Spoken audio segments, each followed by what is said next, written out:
fucking up.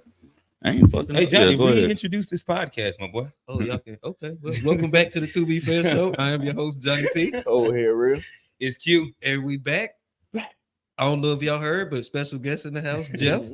But yeah, we're gonna get back into it. It's been a crazy 24 hours. Yes. You know, y'all know what happened.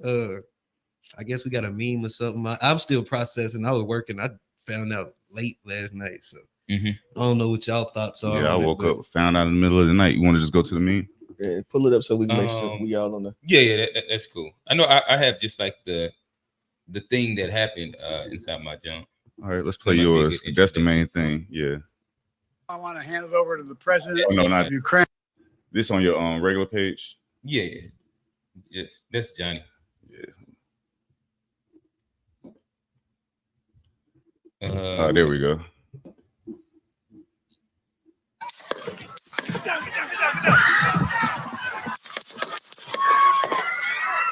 All right, let's play that again. We see something that said, take a look at what happened.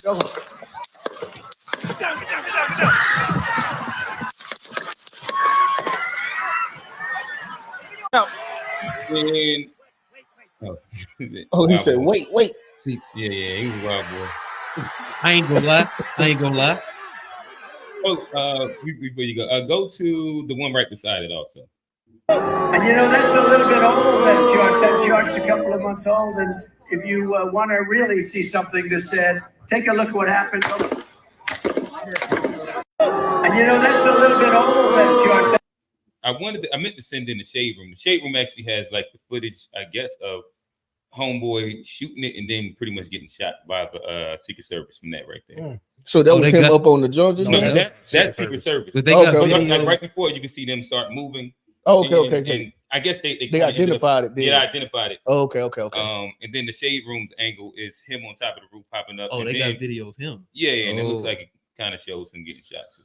So did any with that there was injuries apparently? It was one dead in the crowd. There's two in critical condition. And somebody he was shooting what, other than 7.62? Yeah. No, yeah, it was somebody behind Trump. Yeah, I was about to say somebody behind him had to get hit. It was two people in critical condition also right now. And I'm assuming those 7.62, some kind of it was an assault rifle. Yeah, it was an assault rifle. AR-15 or something like that. Okay. Damn, I thought he was the only person that died. I didn't know. I was wondering about that, but I ain't gonna lie. When he was like, wait, after getting shot in the ear, and he the put black his power fist up. fist. Well, it's not the black belt, but that's just like honestly, like politics aside, pretty kind of impressive show of leadership. Like just getting shot to still be in that kind of mindset to be like, let me show the people I'm okay. Imagine if Biden got his ear blown off. And like, what kind of like, also what was funny was that the Secret Service trying to hold their hands in front of his face and shit. And he was like, "Nah, let me go show them." Yeah, he said, "Hold on." Like honestly, that's some real shit. Like I mean, that's the kind of leader I won't get shot and still come back and try to show the people you cool. Yeah, I would have never thought of that angle. I mean, but I mean, that's what I thought when I saw it. I would have never thought of that shit. I was like, damn, because if I get shot, I'm probably gonna be like, fuck y'all, I'm out. And just so you know, like I was talking to my mom, and I don't know how true this is before I came over here, and she was saying that the bullet actually hit like a teleprompter screen, and what he got was cut by glass. He didn't actually get shot in the ear. He didn't look like he got shot in the ear. She said. That was pretty much it. That she said. So I've seen two. I guess the quote unquote medical says that according to Trump and according to the doctor, they said it hit his ear, it nicked his ear. I think that was like at the beginning when it was like it's a bunch of things that first hit social media. Right. The false flag thing hit, the stage thing hit, the like the WWE eardrops, like it was a bunch of things that hit. That was one of those first things that I seen that kind of hit social media when everybody was trying to figure out exactly what happened. To my understanding, that's how we living in a crazy climate, bro. Where you got to figure out like there's gonna be so many lies that hit instantaneously. The motherfuckers hit instantaneously, and then it's like, okay, so who do we know? Where's the truth? How do we know what to go with? That's the scary part. That's the scary part. But another scary part is that boy Trump lucky as fuck. Oh yeah, like I mean, for 7.62 to come by like your head and inches, it catch your ear instead of like he shot a few times too. Yeah, it was like what, about 7-8 shots. And so like between them and like the Secret Service is firing back too, probably. The motherfucker kind of lucky though, because I mean, And I'm assuming Buddy was killed there. He died there. 20-year-old. Let me see if I can find 20-year-old. What was his ethnicity? Yeah, white. Oh, okay. Yeah, he almost looked like he had Down syndrome or something. And my mom told me too that he was registered as a Republican. Yeah, I saw that too. Yeah. Let's go ahead and get this out of the way. This election is over. Oh, we talking about that he won? Oh yeah. This election is over now. More than that. Yeah. He caught the straight to the ear and threw the black power fist on the news. This election is over. So for the record, everybody believes this is a real, like this really happened. Man, after I saw some more reports, I thought it was real. At first glance, I thought it was some theatrics. It looked like some Olivia Pope stuff. I swear it do, bro. Like I couldn't put it past Olivia Pope. And she put that trench coat. I mean the pea coat on. She can make some shit happen. It just looked like an Olivia Pope situation. You know what I mean? I ain't saying that's what it is. I'm just saying though. Yeah, shit. I guess to me, I was skeptical until like Death started really popping up. Like all the things that made sense, and then the videos, both sides. That's still, man. They keep putting it on all these shows. Do y'all watch The Boys? Yeah, I watched the movie. They show this in there all the time. Like they just be sitting there false flag, and like the people who watching the show be thinking the heroes really saving people. The only people who really know is the people who involved. I don't know, man. It kind of struck me. Well, to go and I don't have one way or on one side or the other whether it's real or it's not. It's really at this point. There's really no way for us to know. But I do have a meme that goes right into this. That probably would say it. I mean, I don't know. I mean, we don't be believing people be dying. Oh no, I don't believe that all the time. I don't. I know Tone to go. Bro, they gonna tell you whatever. I don't much believe anything I see unless I actually see it in my face. I don't care. They put whoever on TV before. Like we know this. I done seen the same crisis victims for different false flag events in the past. Like you got the same people from Sandy Hook. But bro, this ain't no Alex Jones. This stuff you can literally look up. Like these same people be actors participating on the news. Got sued for $50 million. Damn sure did. And had to wear it too. But look, this goes. This does what the meme that I have does go more onto where Tone is. Okay. So if you go, it should be. The last one there. Yeah.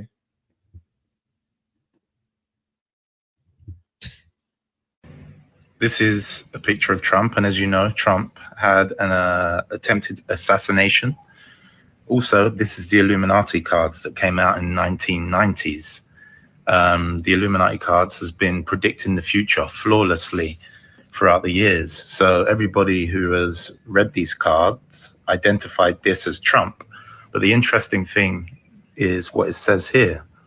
And what it says on the Illuminati cards that came out in the 1990s is, at any time, at any place, our snipers can drop you. Have a nice day. Play this card on your own turn before drawing any plots.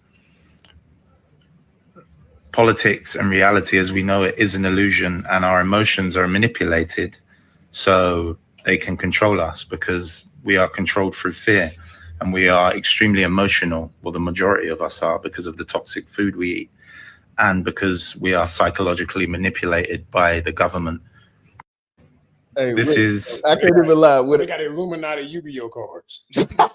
Yeah, they tell the truth. Hey, I need to go get them, bro. I'm about to power up on y'all boys 2025. Hey, don't disrespect Yu-Gi-Oh though, but that was my shit, bro. They was hey, white and a Pokemon. Oh, okay. It was no shit. All right. There wasn't no shade. While you there, I got one that's about the same lines.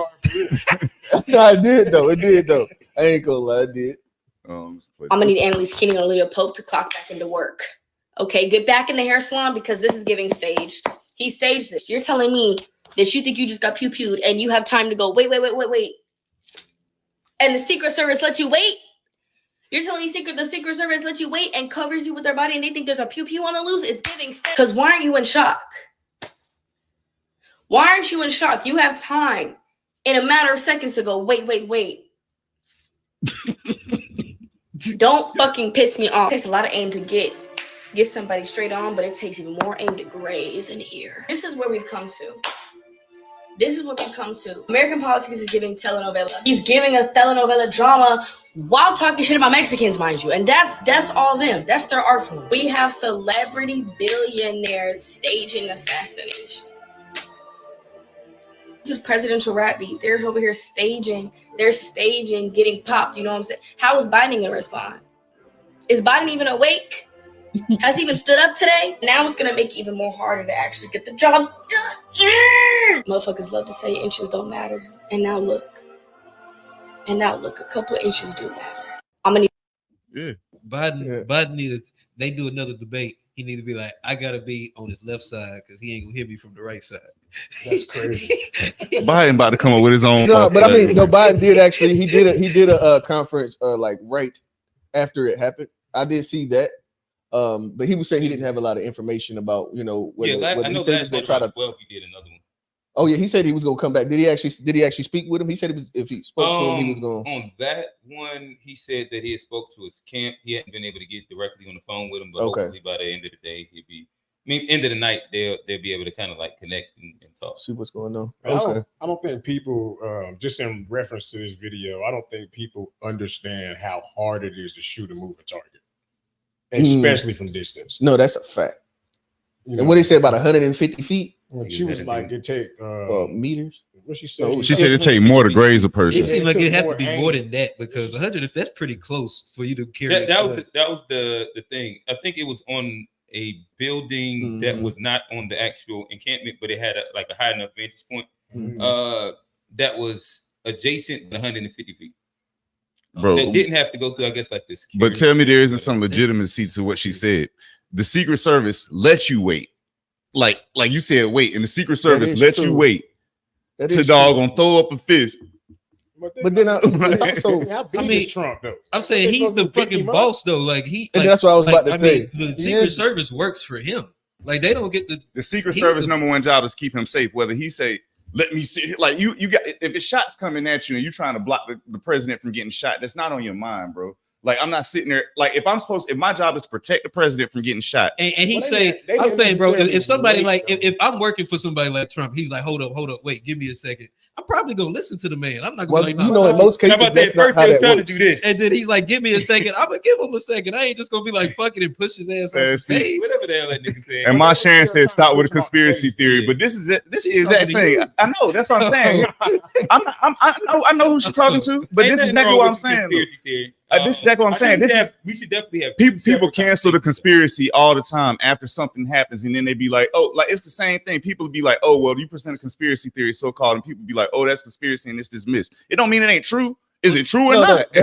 No, Tone. Here's the problem with it. Here's the problem. The conspiracy theory comes out, and they act like that's true when there's no proof of the conspiracy theory either. Nobody knows. Right. So the conspiracy, it could be true, but it could be false, just like what we're hearing. And honestly, but that's my whole thing. I'm just speculating. Realistically, the truth is probably somewhere in the between. Right. Like it's probably not the conspiracy theory. It's probably not we know everything they're telling us ain't the complete truth. So the actual truth realistically got to be somewhere. I'm just saying, if somebody randomly gets shot, that was just like that reaction didn't look like somebody just every day though. Like it's 5 people just got shot. Bro, if somebody just grazed your ear with a bullet, your first reaction is not gonna be no, bro. He might not have known it was a bullet in the time. It's also shock. People don't know how they gonna react to shock. I'm gonna tell you what. I'm gonna tell you what. Rally, like y'all know the whole time I've been pro Donald. I've been about pro Donald Trump the whole time. Just be like, he didn't get scared. Like, all I'm saying is this whole election, I've been sitting there saying like I was probably voting for Donald. When I seen this, I was like, man, if this was the fakest thing I ever seen, he ain't have to do it.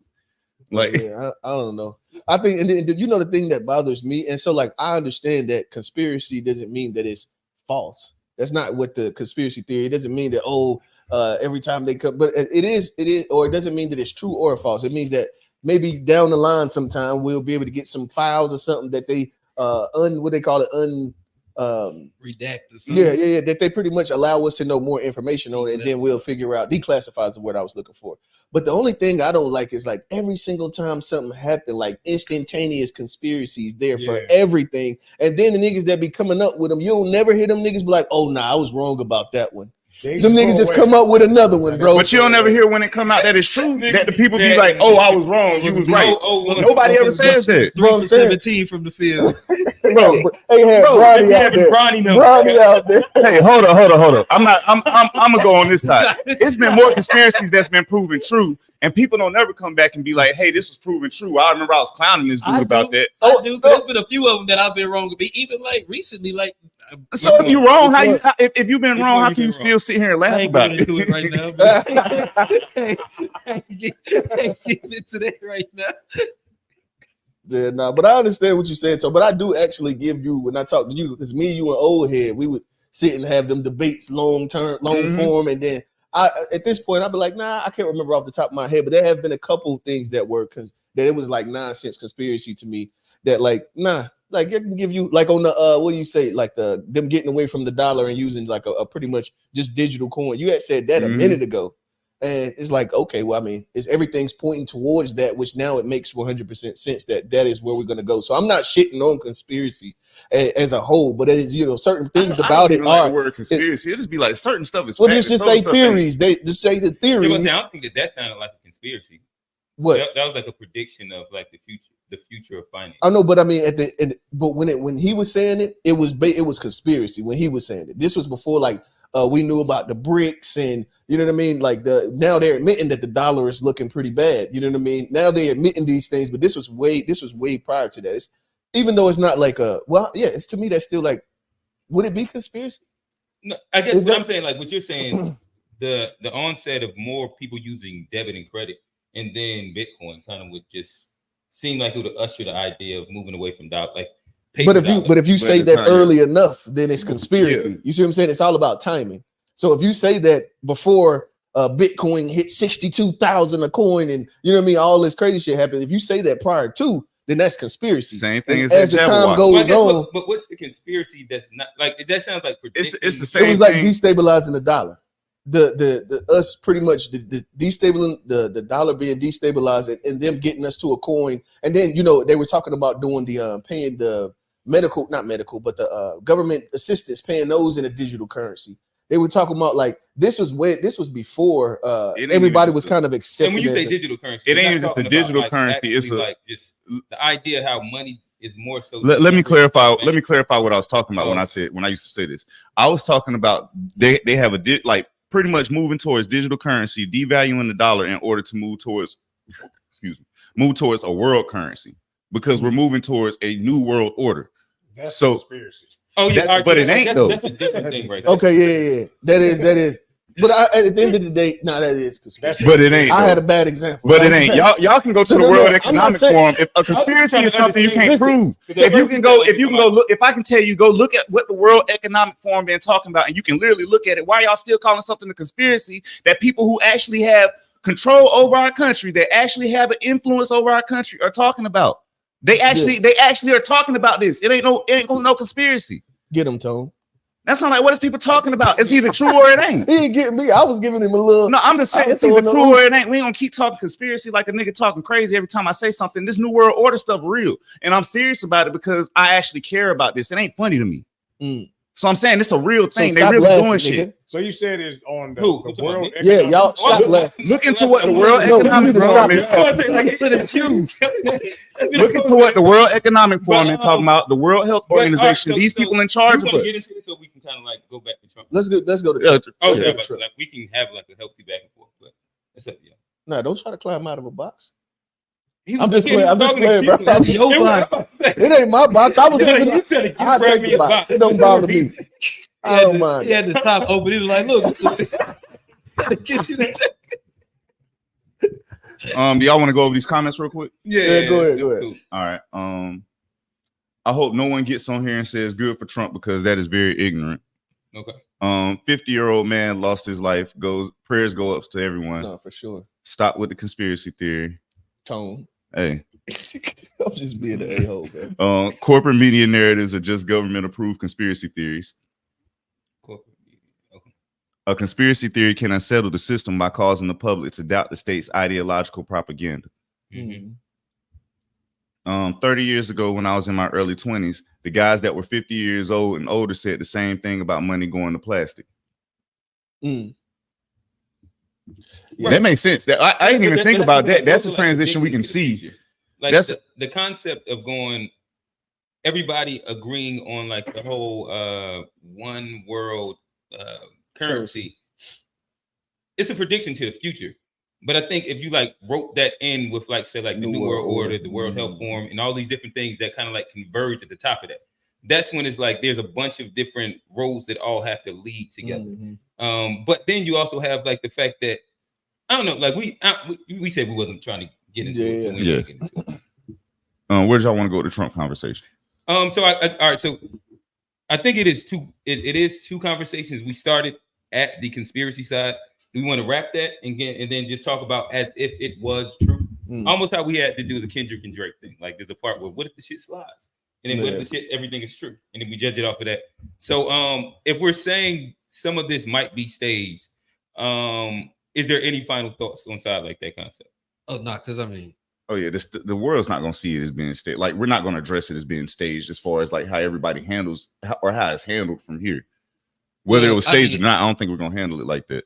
I would first, whether we state, I would first like to address it at face value, like it's true. And we already did. Yeah, we already. That's what I'm saying. Like let's try and wrap that, and then we can get into that. How I process it, I have to process it as true first. Before I can be like, oh, it's not true. I have to go through like, oh, so I want to at least talk about it. Like you're declining commentary. Yeah,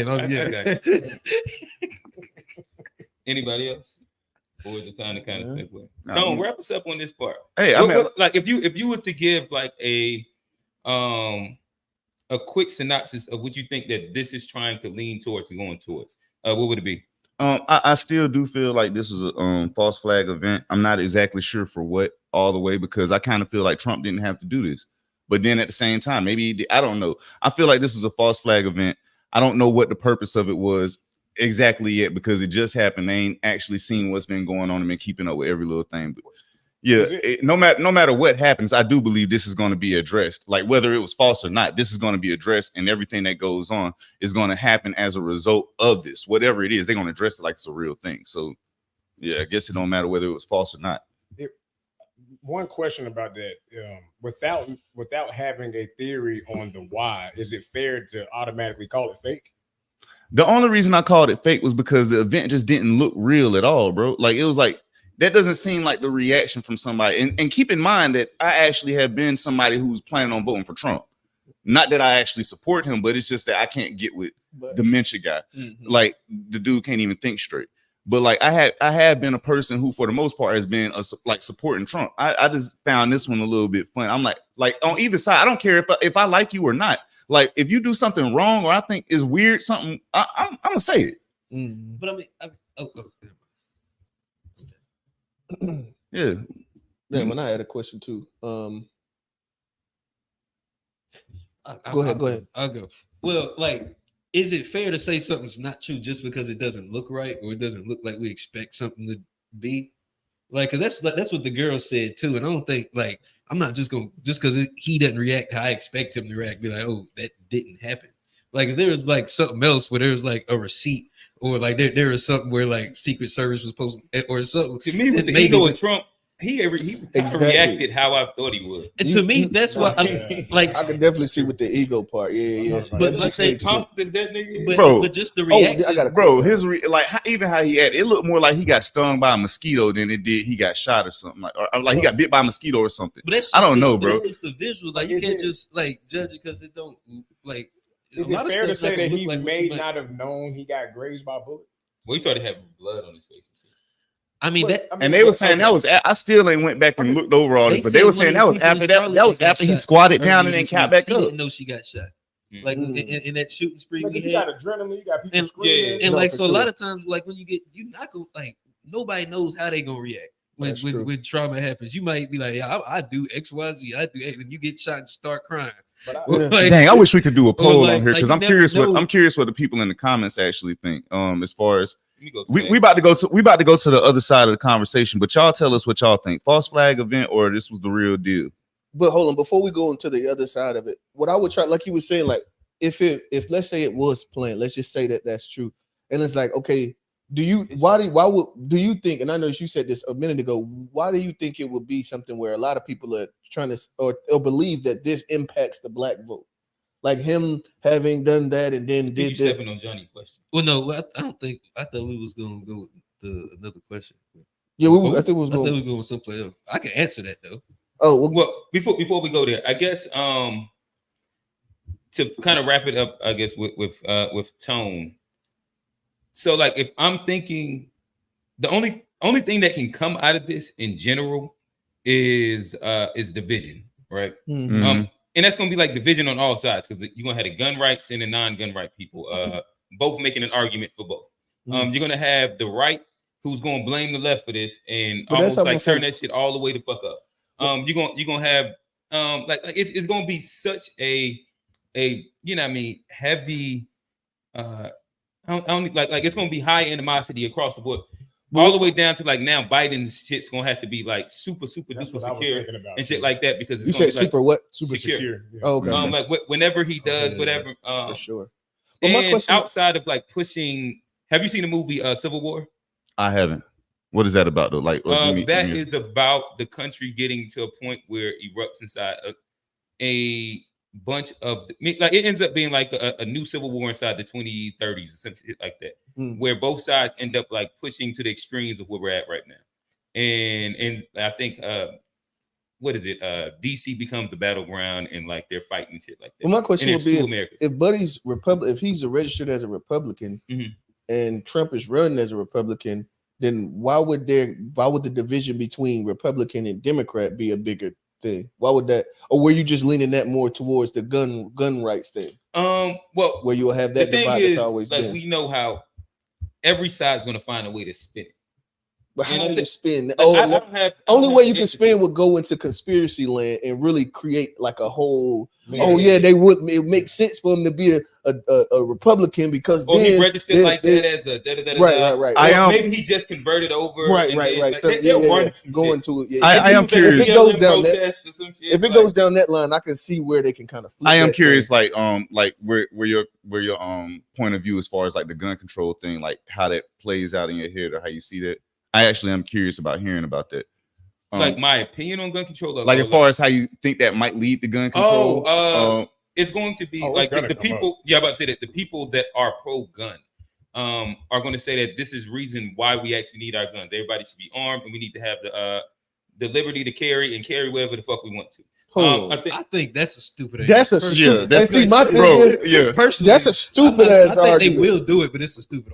But that's literally going to be the exact argument. That is crazy. I think that like the left is going to push more closer to the idea of one, we need to ban like AR assault rifles and all that shit, and anything that can actually shoot at that range.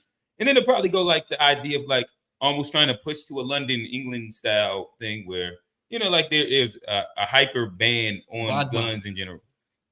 That's likely what's going to end up being like one of these driving points of the election.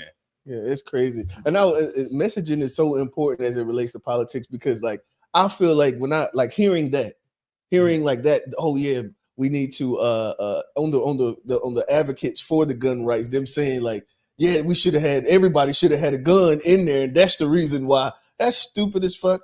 But like, if you just sit in a lot of the things that we hear them like say.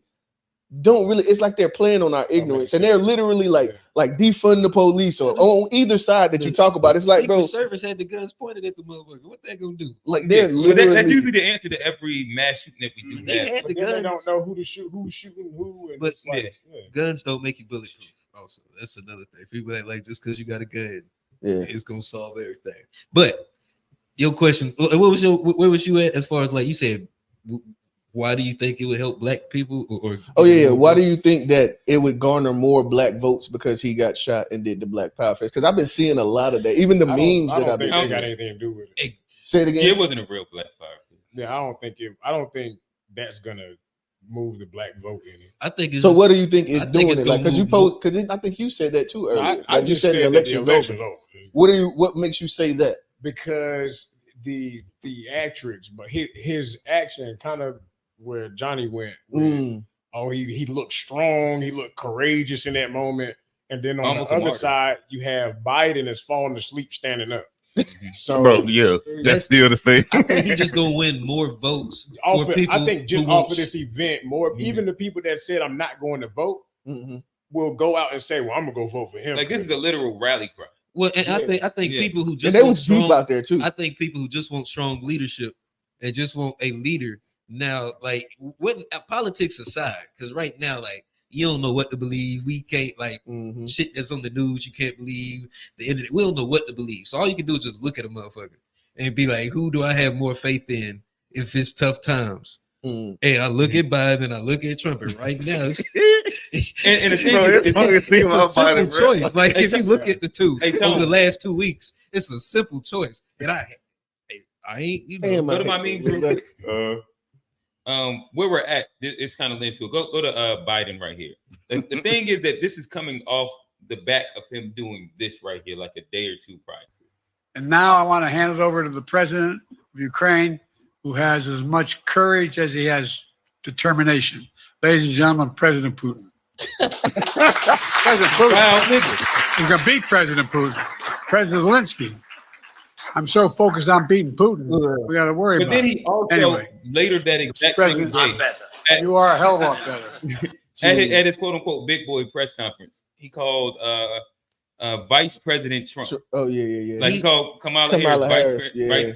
Like he's just having. He'd have fell out of that motherfucker. My thing, see, bro, this is what over with. This is my thing. Why is he still fucking running? That's what I said. Like, because look, you can't have any confidence in the Democratic Party if this is what we're just gonna run with. Yeah, like we ain't got nobody. Nobody, nigga. He could have just okay. Well, I am acknowledge the fact we know that you old, and it is we can see that you're. You know what I mean? You kind of the last leg. At this point, so, in my opinion, it just makes sense that like, okay, who can we all get behind? The good look for him this whole time would have been to get behind a black woman and let her run. Like, I like, don't think that was not Kamala. I ain't talking about Kamala. It would have been. It would have had to be somebody else. But he should have got behind. He could have got behind anybody. He should have got behind somebody. And now they ain't getting behind Angela Stanton. Biden ain't gonna do it. Better put the king on that. Biden ain't gonna do it. Hey, I like Angela Stanton. But all I'm saying is like Biden, like if it was like one of our relatives, we wouldn't trust Biden by itself. Oh no, you got to have somebody like you wouldn't trust Biden to drive you to the store. He need in-home care. Facts. Yeah, that man might have a depends on as he was up there, bro. He might have a depends on. Yeah, they said, would you trust Biden to drive your kids? Hell no. If the answer say drive, would you trust? Fuck that. Would you trust Biden to drive? Hell no. This nigga liable to kill somebody. He can't even ride a bike. Oh, that's fat. Hey, that's fucked up, bro. We in the terrible. Ain't nobody fall more. That's the fact. No, he is doing a lot of falling. You can't have a fall compilation as a grown ass man. With nobody, bro. But hold on, but look. Y'all also think about this though. The stairs, down the stairs, off of bikes, on the running. Like it just be everything. It just be like everything. Motherfucker fell upstairs. You know how clumsy you got. Nah, nigga, you done fell upstairs before. I ain't never. I done fell upstairs before. Yeah, come on now. Come on now. Let's be honest, bro. Everybody in here done fell upstairs. I'm not giving him a pass, but tap them shins up. Yeah, but the president not supposed to fall at all. At all. And if you fall, you get up and do this. Obama ain't fall. Hey, he didn't fall. Obama was a cool nigga, bro. If he would have fallen, then he would have just caught himself with one hand, got up, one leg up, stood back up without putting his other hand down. He did 10 push-ups while he was down. Nah, got up. He had to did it like you seen that which Yo Gotti artist, the one that can't really talk. Which one? Black Youngster. Yeah. Black Youngster. I see it. He flipped on the stage like they got the gun. Yeah. He actually did play that one off. Yeah. They said he failed twice. But the second time he did it on purpose, like to try to play it off, like, yeah, I'm gonna reiterate that I did this again. Play it off. See it. All right, so I guess what do y'all want to go like in the scope that this is true? Trump has an assassination attempt has been taken out on Trump's life. Mm-hmm. One person dead, 2 people injured. Critical, yeah. What does this mean? What does this mean for like political discourse? What does this mean for America? I mean, it's a dangerous time. I think it's just ridiculous that somebody can even try that in this day and age. Well, I mean, I think it's ridiculous. I think it shows how far we've come when it comes to security, when it comes to just giving a fuck about stuff. How far we haven't. Yeah, was that what you? Well, no. I mean, I think there was a point where like Secret Service and security and stuff, people took more care about it. People cared. And people did a better job just at everything. So ain't nobody got popped in a minute. So that's where they got lackadaisical. We got lackadaisical. People started like it wasn't top. I mean, of course, you got to do the thing, but nobody really thought it would happen again. It's also, it tells you kind of where we're at as a country. Look back in the past, like anytime there's been assassination attempts, there's usually war that comes over. There's usually big, societal changes that follow that. You don't get to a place where somebody's willing to put their life on the line to take out a leader if we haven't reached a critical point as a country, as society. It's kind of unfortunate because I'm looking that up right now. You say what? What was the question? Kennedy the last assassination? Oh, they tried Ronald Reagan. They tried. Ronald Reagan got tried, and I think that was the last attempt on in the United States. Somebody got assassinated in Japan a couple of years ago. Oh, no, overseas. Did y'all? But see, but here I think Reagan was the last one. You know what this reminds me of? I guess Bush would have been. Somebody, with the shoe? Yeah, because Bush was attending the rally in Tbilisi in 2005 with Georgian president, blah blah blah blah blah, when a hand grenade was thrown towards him. You said with the who in president? I'm not about to read the country of Georgia. Oh, okay, okay. The Georgian, the country Georgia. Oh, okay, okay, to read his name and like this. No, I got you. I just when you said Georgian president, I'm like, hold on, where? Yeah, the country. He wasn't talking about Killer Mike. Yeah, that's why I wanted to make sure I'm not my dog. Not my dog. He wasn't talking about okay, Killer go ahead. Not Mike. My bad. Not Mike. But yeah, I guess that was the one. But prior to that, it was Ronald Reagan. But I'm saying, prior to that, it was Gerald Ford in '75, and then that leads to Kennedy. Did that happen in the States or was that overseas? That was overseas. Okay. Was Ford killed? No.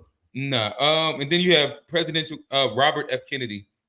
There was a president. There was an attempt on his life. Presidential candidate George C. Wallace. I ain't never heard of him, but that was another one. George Wallace was racist as fuck. He from Alabama. Gotcha. But y'all notice, y'all remember? It. Oh, you went to the Million Man March too. Did y'all notice that when we were there, Farrakhan, he had like a bulletproof. It was like, I'm assuming bulletproof, but it was or like some kind of what do they call that? Fiberglass plexiglass. Yeah, he had a shield, but like a protective barrier. All presidents used to have that. And that's what I'm saying. Like, it doesn't make any sense. Obama got elected, they had exactly. So then I can go back to more where we're told. The reason why I said that is that we also need to go back and look and see if this is something that's outside of the norm. But no, I don't think Trump ever had. I don't think I ever seen that with Trump or no. But at the same time, like that, I think they stopped doing that during COVID. No, let me look. What I'm saying is that if you are a guy that decides, no, I don't want that, then you do it. And I'm not saying I believe in the conspiracy, but what I'm saying is that does put a foot, you know what I mean? Saying that like, no, I don't need that. So just in case I do put the play together. John F. Kennedy declined to have the bubble over his car and got Yeah, he declined. But I don't think with Obama there wasn't like a thing in front of him because he came to Central. Like we literally had to hold them goddamn drums behind him. We was definitely behind him. Like a fucking hour for no damn reason. He ain't had no shield. Okay. His like little he came to the USC and kind of the same thing, and I do remember them having a shield. Yeah, that's because he was at USC though. Yeah, about to say Central. That nigga. He was in a big stadium. I don't know. Maybe y'all was out there with them. With them non-black, them boys. He was in South Carolina. You right. Hey, what your boy? What you call the poor? Dave Chappelle. Yeah, out there with. Yeah, the brother Poe White. Don't steal mine. That's me. You want to? I'm about to put a copyright on that. Yeah, we got a lot of. I don't think I've ever seen Trump have anything, but his rallies are. Trump's rap for whatever reason he still has rallies. Mm-hmm. So I think the assumption is that everybody there is. There wasn't a shield. No, just go like that's.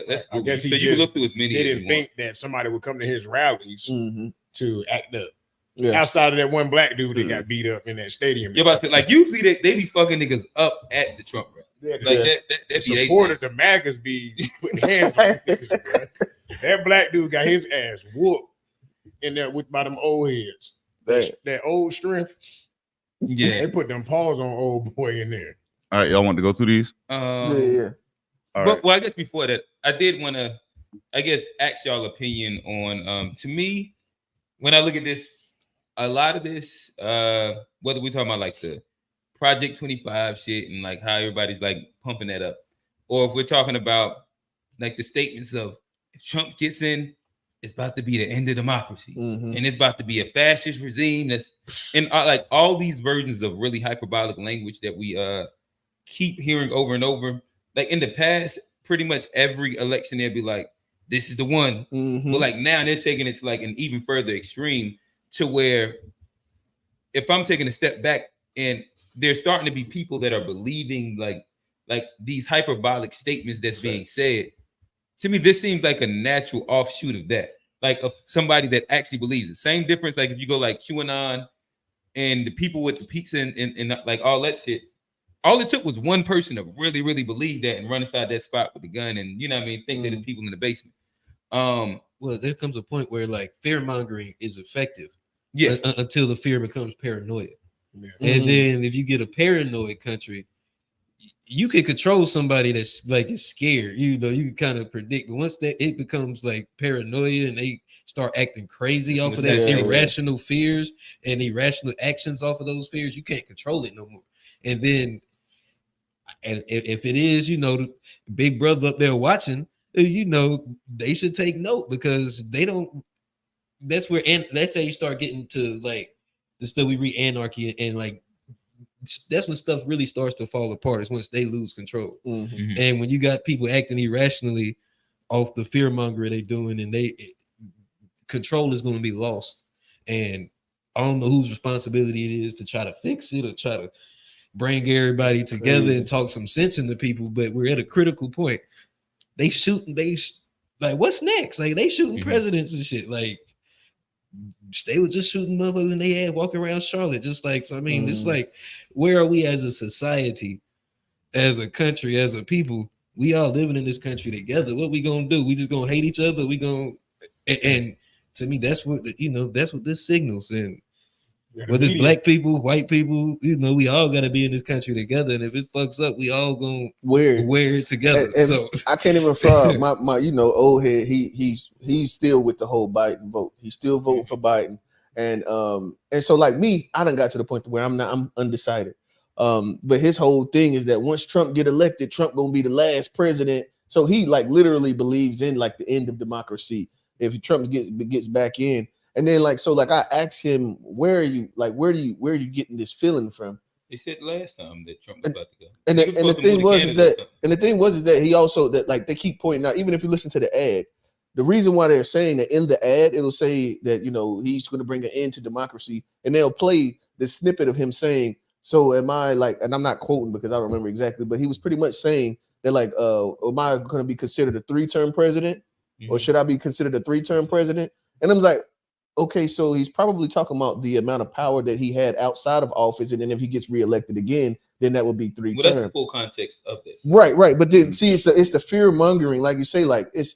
I think that, man, we're at a point to where, and then the fact that you can't trust the news, then we feel like we can't trust the news. We feel like we can't trust we can't trust each other. We can't trust social media giving you 72 different stories about the same thing.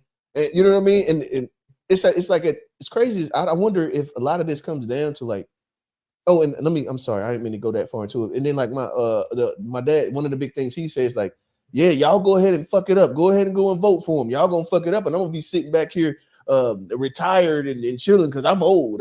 Y'all young people gonna have to deal with it. He gonna have to deal with it. And I'm sitting there like, bro. Oh no, bro. Hey, my thing is, he said it to me too many times. I flayed his ass. I flayed him. First time he said it, I let him live. Right. He said it about the first 3 times. I was like, all right, bro, but you going too far, bro. I was like, you know, I kind of took it left because I got emotional about it. I was like, nigga, if we gonna fuck it up, then it's because y'all ain't teach us shit. I was like, how about y'all take care of y'all goddamn kids? And then, I got in my feelings about it. Like, he was pissing me off. I ain't gonna lie, he started pissing me off. Well, you raised a good point there because I'm gonna be honest. I didn't learn how to vote and learn how to pick a. Like my mom just told us to vote Democrat. That was it. Exactly. Same thing. But there was never a why in that message. why are we doing this or why are we doing that? Well, the why was because the Republicans are racist and they bad for you. We didn't even get that in my household. But that was almost like something that you kind of was able to imply. But you were able to imply it was because they were racist. Because, you know what I mean? There was a reason. Yeah. All black people felt like the Republicans is the racist party and the Democrats are the one that care about the blacks. So we always got to vote Democrat. And it was more implied. And if we don't, we're voting against ourselves. Yeah. That's what gets taught a lot too. Where we didn't learn nothing about voting into like your city council and how to pick your city council members and different people like that in the local elections. Mm-hmm. So you're right. They didn't teach us shit. They didn't teach us shit, bro. Well, how about stop making voting sensational and start talking about actual policies and why those are beneficial? Right. And that'll probably be the best thing. Like if I'm talking to old head senior or to any establishment Democrat black, take it away from the idea of hyperbolic statements and conversations. And if you don't do this, and just convince why your policy is actually better. You about to say something? Oh, and that was good. What's the 25? What for the 20? The Trump Project 25. And so, y'all, we do know that document is like 900 pages. Yeah, you can't. Nobody's read the whole and see, that be my thing. Like, bro, I do not want to hear because, like I said, I felt like the Democrats had tricked me during and I ain't gonna say I feel like they tricked me. I allowed them to trick me because I'm not like an ignorant person. But what it was is I was going off of the sound bites and I didn't care to actually watch a full Trump speech and a full, you know what I mean? I was the same way they do Kanye and everybody else. And so I got emotional about it. And then after getting emotional, I started to do my own kind of like actually looking at full form, you know what I mean, conversations and figuring out where I actually land. And to me, I think that like I think we're doing each other a disservice by coming up with this. And it's like I know what they're doing it. They're doing it for money. Niggas trying to get views so that they can build their platforms, and that's what they're doing it for. But like we're selling ourselves out for doing that shit. Like you're doing this, but like, bro, like talking about the hyperbole. Yeah, like the people that's like, you know what I mean, sitting there, it's like 900 pages. You know, good in hell well. You ain't read. You ain't, and you not gonna read. You're not gonna read it. So just be honest, bro. It's like 9 authors. It got like get out of here, bro. So wrote this shit. Like I think like we'll probably eventually do an unpack on like the Project 25, in which there is some spaces in which like you can make it a decent enough argument where a lot of people that was on his actual staff are a part of like the authors and the fundraisers. Yeah, there is a big like portion of PACs and donors that are pushing like this concept. And my thing about the Project 25, this is my issue, is that just sounds like a very intentional plan that the Republicans have to make sure they get their shit done. Why don't the Democrats have their own version of Project 25 where it's actually talking about getting all the shit done that they would like to get done and have an actual plan for it? And we actually have a comment relating to this because they ain't trying to get shit done. No, I think what it is, bro, they like to do their shit in secrecy. They like to have their little side agenda and they're defund the police, and they'll get you like some onesie twosie ass bait. And then, but they whole agenda be in the back, you know what I mean, tucked away. So like, bro, how do you actually feel about Roe v. Wade? Like, so you said that you ain't going, or what was the other one? The diversity and inclusion, John. They were talking about doing away with the DEI, right? So this is Biden is the president right now, but he said, I'm not going to give any pushback on them doing away with these programs across the country. I'm not going. So essentially, you're fucking going along with it. So instead of you don't have to put out a plan. You don't have to put out a plan when you can use the Republicans as a quote unquote bad guys. Let them do the shit. You see what I'm saying? And just act like, yeah, we're gonna sit back and chill and just let them do that.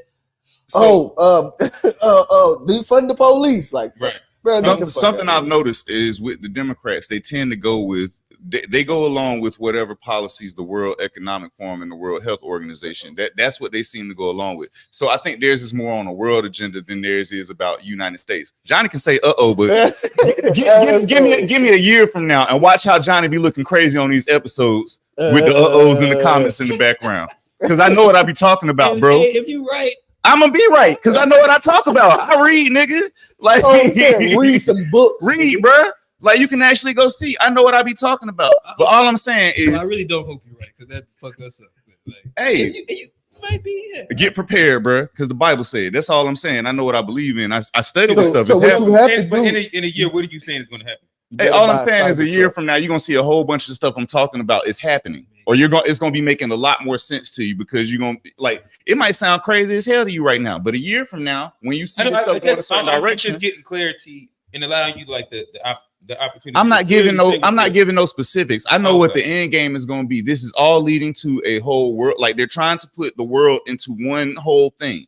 So like New World Order means one whole. Everybody under the same laws, everybody in the world under the same jurisdiction, everybody under the same religion. So that's what they're trying to do. Democracy, anyway. Yeah, that's basically like, and you have to end the people who is the strongest. That's why it's been like these past 4 years been crazy, bro. Like, but hey, people ain't gotta believe what I'm saying. I'm just saying this stuff in the Bible. But there was a comment under here that I was trying to address. Well, just go to the comments in general. I am gonna go to them, but she was just saying, maybe read Agenda 47 instead of putting out by others. Just saying, people keep talking about Project 25. Agenda 47 is Trump's plan. Ain't nobody talking about whatever Agenda 47 say. They keep talking about Project 25. That's 900 pages that somebody else put up. Like, read what he actually put out.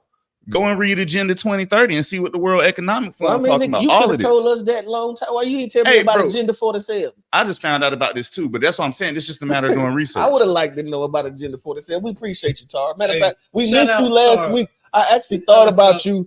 I actually thought about Tar last week. Actually, I thought about Tar last week. I see she wasn't there Sunday, and I was like, damn, I hope she all right. I hope she ain't sick or nothing. So oh yeah, he just said the same thing I said. Biden is a globalist. Trump is a nationalist. Globalist mean world, like that's pretty much what a lot of these Democrats are. Globalist. They worried about whatever the world plan is. They're trying to go along with the world plan. That's why we bringing immigrants over here. We doing everything that is against us. Yeah, but let's go to these other comments. Let's see. I got fired up today, man. I'm trying to play. I think you should wear Johnny the fade. They look like a fade. Like gotta be a friendly fade. A friendly fade. We got gloves. What was the next part of that? I ain't never ran from that. Keep it that way. Yeah, you can keep it that way. Friendly fade. Okay, I think this was referring to Trump when she said this. He also donated to Act Blue. Also, hold on. He also donated to Act Blue. Also, the Lincoln Project are registered Republicans, but they are not actually conservatives. They spun the block on Trump because the impeachments and indictments didn't stop him from being a Republican nominee. That could make sense. I don't think he was doing a black power fist. He was surrounded by Secret Service and letting everyone know he was okay. I don't think this had anything to do with race. Oh yeah, that's just really a joke. The black power fist thing is a joke. Yeah. Mama said I agree. Because the Dems and VP want 25th Amendment him. Oh yeah, that's why he's still there.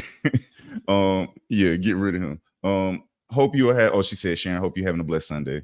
I don't like Biden, but I don't want to vote for Trump because I don't want Project 25 to come into fruition and become a reality. Oh, that's maybe read Agenda 47 instead of something put out by others. Just saying. Oh, she was squaring Uncle Way just now. That was who that was for. How old are y'all? Talking about people falling or not makes them fit the lead. Hey, really quickly. Let me do this housekeeping. So if we do have if we have time at the end, we'll probably open up the call in. If you disagree, y'all might not fuck with much of anything that we're saying inside like this political section. And we're gonna have like a quick little back and forth. Kofi, call in.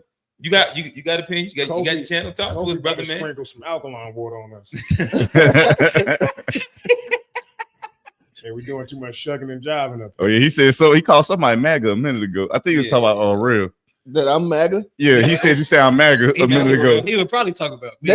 They literally would just call me. It came up while Ray was talking. That's why I was for Biden last week. I'm MAGA this week. You be set tripping, bro. Obviously, bro. Or niggas don't like listening to a friendly fade. A fair opinion. Like I'm not for or against either one of them. He a Hoover. Nah, keep that. Are you crazy? Keep that over there, bro. That ain't a good joke. For rallies, regardless of candidate, they don't use those. At least not recently. Haven't seen them in a while. Oh, she was talking about the the plastic things. Yeah. Well, they need to bring them back. Need to bring them back. Why would you abandon that, bro? Because the world has been safe. Oh, they thought so. Oh, so since 9/11, niggas thought it was sweet after 9/11. Well, since it's been because the grenade happened after 9/11. Nigga threw a grenade. Come on, bro.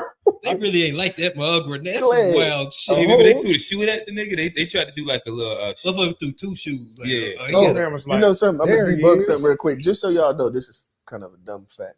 You know, grenades don't actually create fire. You know that? It's the shock. If you throw a grenade, it's just shrapnel. It's just shrapnel. All it is it blows up and busts into pieces, and the pieces are what kill people. So it's no fire. I actually threw one in basic training, and it was pretty cool. Yeah, that's the movie magic that they. Yeah, they add that extra on there. I thought that was cool to like see in real life. Like, nigga, there's no fire. Oh. But yeah, go ahead. My bad. Okay, I couldn't vote for Biden to be a dog catcher, let alone president. Jack.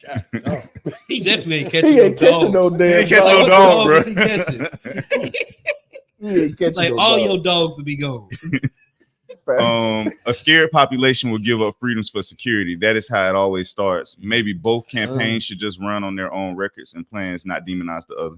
Agree. 100% agree. Real quick throw in there. That's actually kind of refers to a scripture. It says like it's talking about whenever they scream peace and safety, like you got to look for danger. I should have. I thought I looked it up. I would have just read it, but yeah. You ain't bring your sword, bro. Bro, my sword stay on me. Ignorant, I'm just trying to. I actually know the scripture. I was trying to look up the exact words to tell you, but it was basically watch out when they start screaming peace and safety. Anytime people screaming peace and safety, destruction's coming right after. The fear is useful for activating the Democratic base to get off the couch and vote for Democrats. More fear equals black votes. I think that's true too. I think that's true too. It is not a snippet. He is a liar. Oh, this dude sounds like a MAGA. All right, whatever. Hey, Kofi voting for Biden, bro. Bro, Kofi be He's absolutely voting for Biden. I don't know what Kofi's opinion is, bro. I just think Kofi be wanting smoke with whoever, like every week. I'm not a biggest fan of it, but it's cool. I don't care who you vote for. I just need you to go out and vote. Trump said it twice that he's going to be a dictator. Like, we address this every week, Kofi. Like, you got to watch the show, man. This comment get addressed every week. Matter of fact, Tara came up and said something.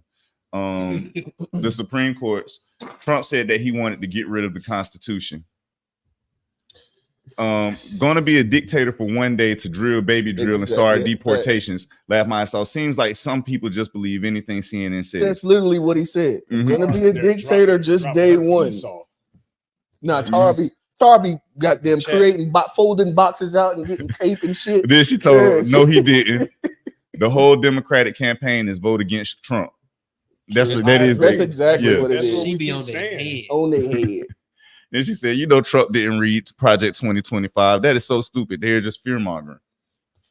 He didn't read 900. He didn't read it. He don't know what's in that, bro. That man ain't read 900 pages in his life. In his life. Growing up, I knew everyone from people that were in city council, the mayor, governor, even senators, because I watched the news with my mother.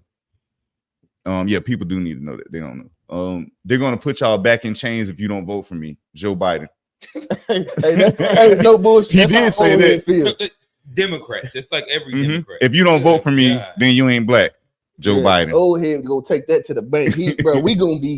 We going back to Jim Crow. Goddamn, they finna.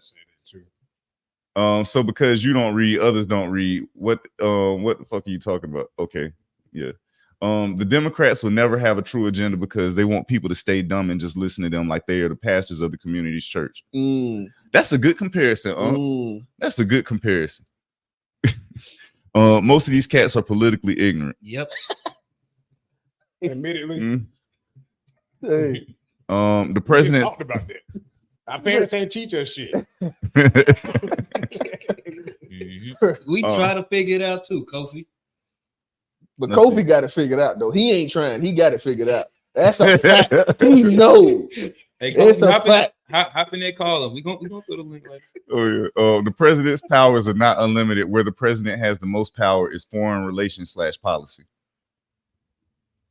Biden is a globalist. Trump is a nationalist.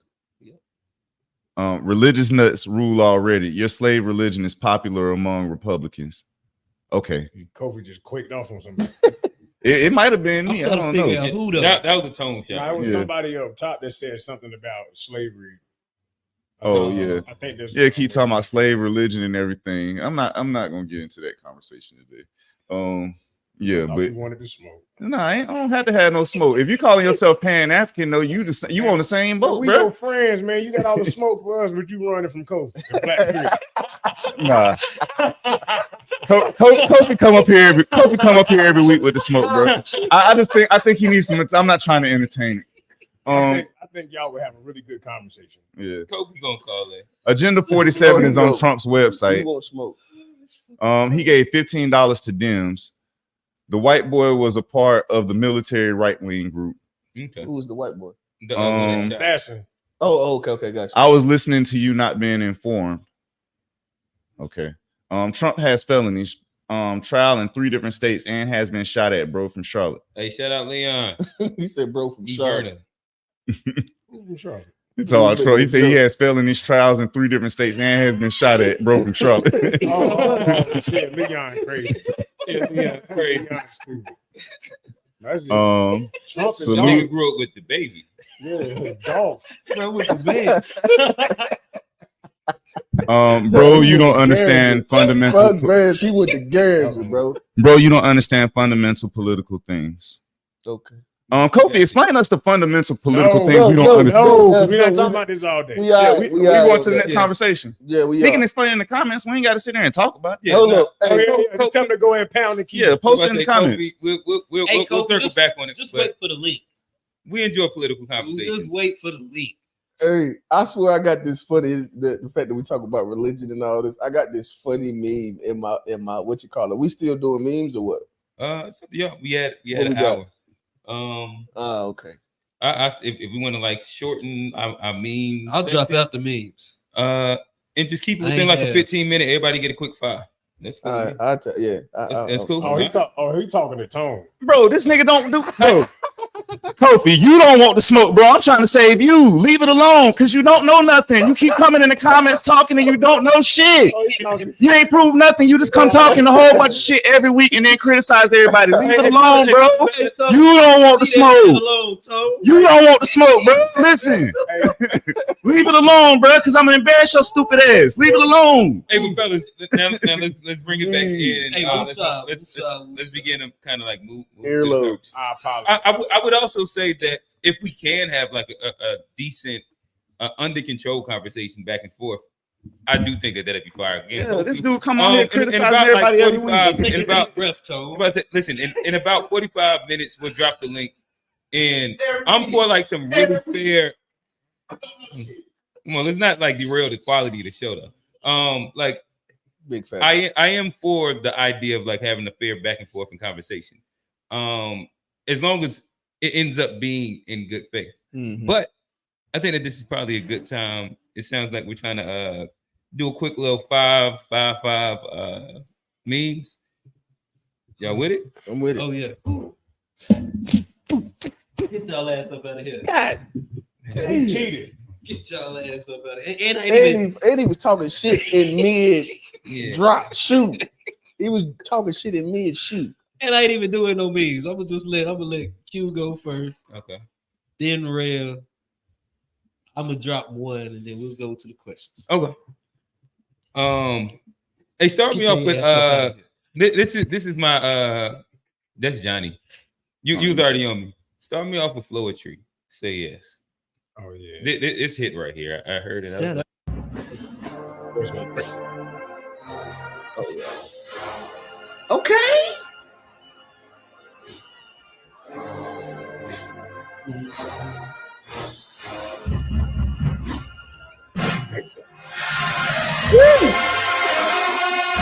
Jesus.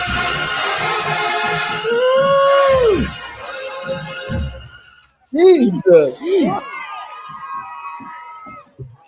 Give it a trombone. Yes, say yes. Y'all better play this. Y'all better sing, man.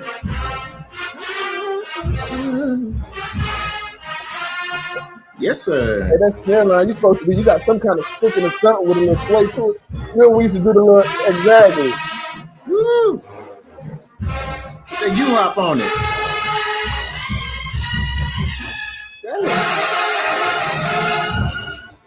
The call and response is crazy. Yeah, that's crazy. Let me undress you, baby.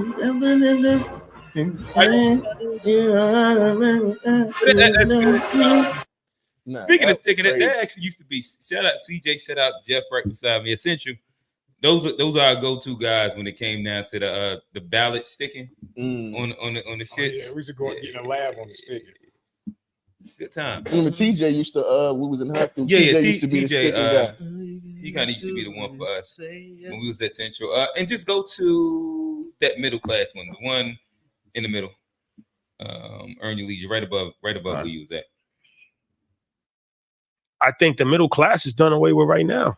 If you really think about it, like what is middle class? Like, growing up, you always thought the middle class was somebody that had a job like a nurse or a teacher or a firefighter, and they could buy a home and they could go on a vacation or two every year, send their kids to college, work for 30 years, and then retire. None of those things that I just said are attainable to any of those professions right now, for the most part. Buying a home is becoming more and more unattainable by the year. Going on vacation, good luck. At this rate of plane tickets and travel and gas and all of that, sending your kids to college. We talk about the college inflation is twice the amount of regular inflation. Pretty soon, you're going to be looking at $100,000 a year for college, private college.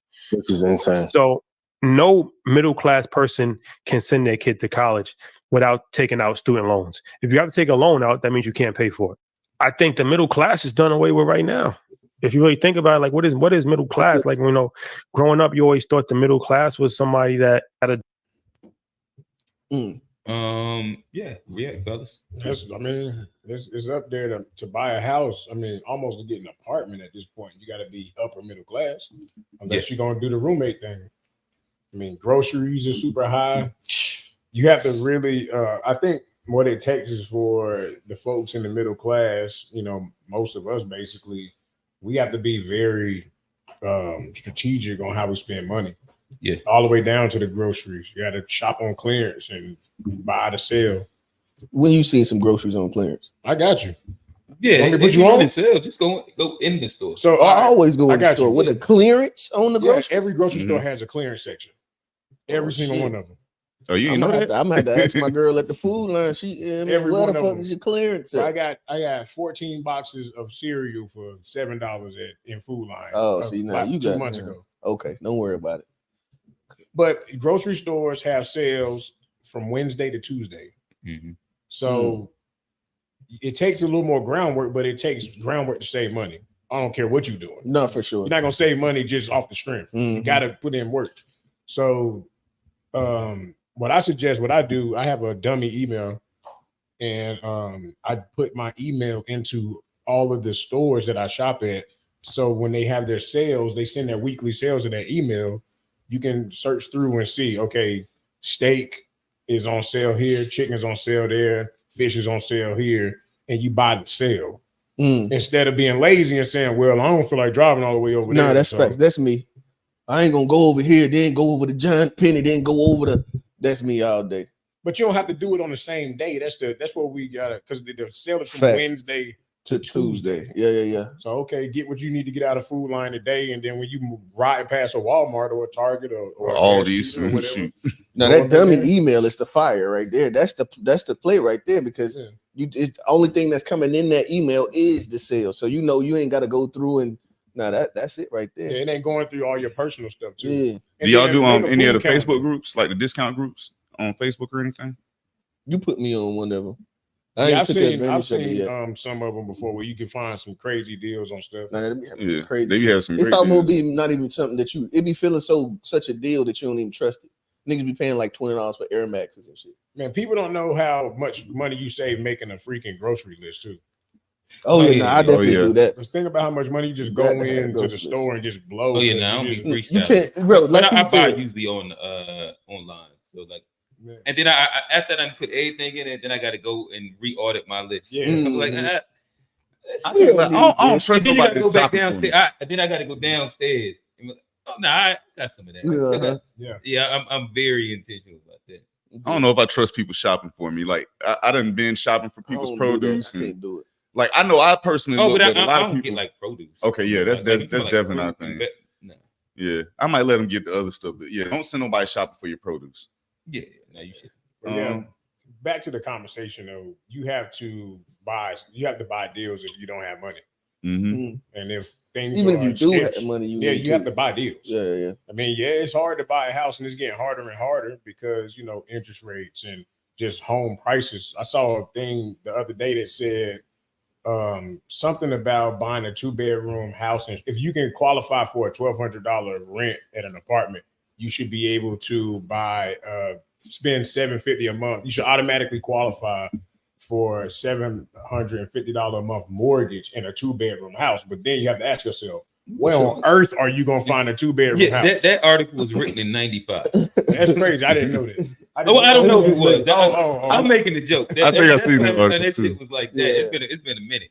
Nigga, if your payment like $750 or something like that, you had to buy like 10, 15 years. What you did was, you caught hardship during the recession in 2008, and they was giving niggas them 40-year mortgages at that time to help them keep the houses.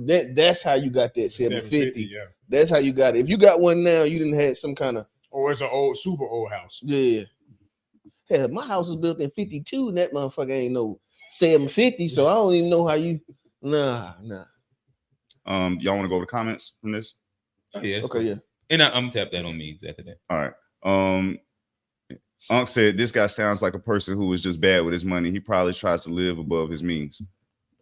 Was the earn your leisure? He was talking about the video. Was Rashad talking from what he was talking from his? Oh, you're not. I think that they actually spend more money than they need to. They got to show this.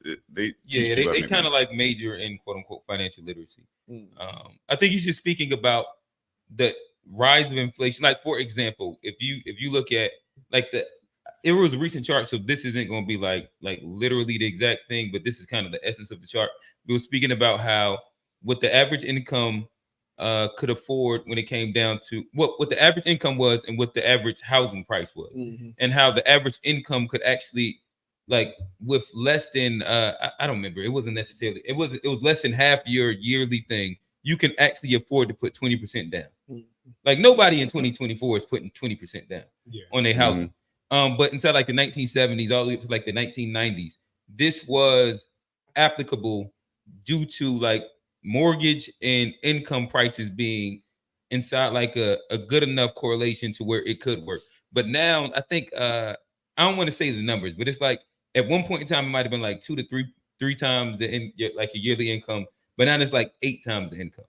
Just literally how much you make and what your mortgage payment is has shrunken the margins to where you got to actually like be careful. And I think it's even, and that's pre-inflation. I think it's even bigger for people that aren't already established, like fresh college grads, high school graduates, and younger people that don't have. It's scary out here. Really high paying jobs, because I mean, you look at it. I remember people used to brag about getting paid $20 an hour.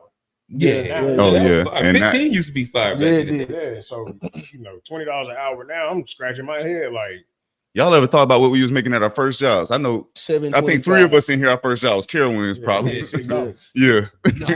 I started getting paid like. But that's not really adjusted for what everybody is walking away in their pocket with. No, that's the Hey, that's true. We ain't talking about that. We're not talking about that. We just talking about the check. We just talking about the check, bro. Y'all care. I was telling somebody about y'all Carowinds. That was a great time. That was a great time. That was a time to be alive. I had a restaurant, bro. Job in Carowinds just so I could line up. Hey, and then you eat at work. Ain't even paying for food. Like I'm gonna eat at work and I'm gonna get the money. I ain't gonna fraud. I ain't ate a funnel cake since. Nah, that wasn't gonna be fly at the Chinese restaurant. It wasn't happening. Oh yeah, now you was at an actual real like establishment. Like I worked the basketball game. There's no record of how many people did anything. Oh yeah, I had Dippin' Dots a few times. If you worked at like a Dippin' Dot, like those I had cotton candy corner, nigga. It wasn't like an actual real counter to it. You just had to make sure them boys wasn't like peeking around the corner. Oh yeah, you had to have like a smooth enough process. You got to buy a car like Dave and Buster's now. Yeah, I can believe that. That's smarter. That makes sense. They all the way digital. They don't take no cash. That makes sense. They had to. It was dark. It was dark. They were getting cooked. Shit, all you gotta do is get a little square out there. All right, let's go to finish these comments up. He said, or she said, that's without children. So that was referring to the meme. Oh, that's a he. That's that's he. Leon my fault. From and that's without children. DOA. Yeah, we let the government take over college loans, and what do you know? Prices skyrocket. Anything the government controls is wasteful and increasing in price. Couponing works as well. I was speaking of the guy video. Y'all don't forget about Groupon. Absolutely. Yeah, Groupon still like.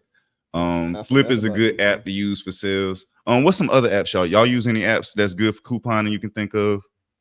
Let us know. Retail Me Not. Yeah, Retail Me Not is good. Retail Me Not. I was just telling Quinn about that. I use an app called Fetch. It's not a coupon app, but you get money back from like you get points and everything, and they add up to gift cards.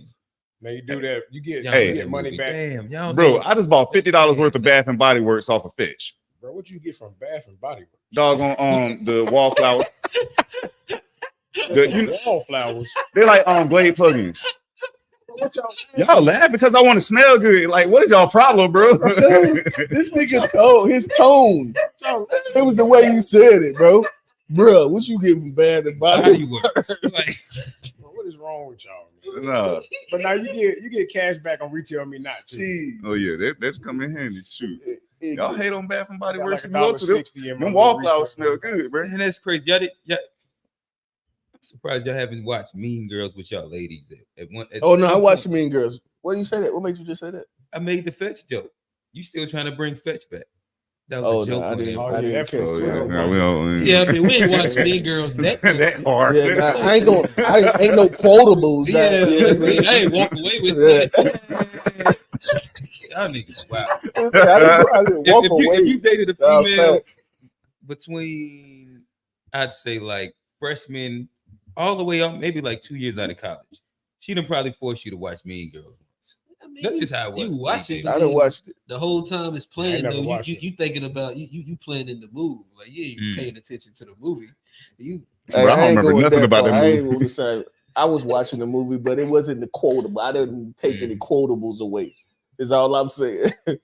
Hey, Fat.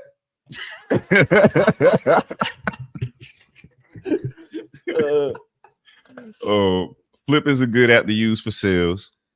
It is possible, however, the inflation we are in is making it very hard. You have to pay attention to things to save money now. When 6 years ago I was saving a ton, now spending savings. Yeah, nah. It is rough to really like keep the savings these days. Bro, it's the drastic change that's happened between 2020 and 2024 that gets me. Like that's a drastic increase. Chicken is $10, bro.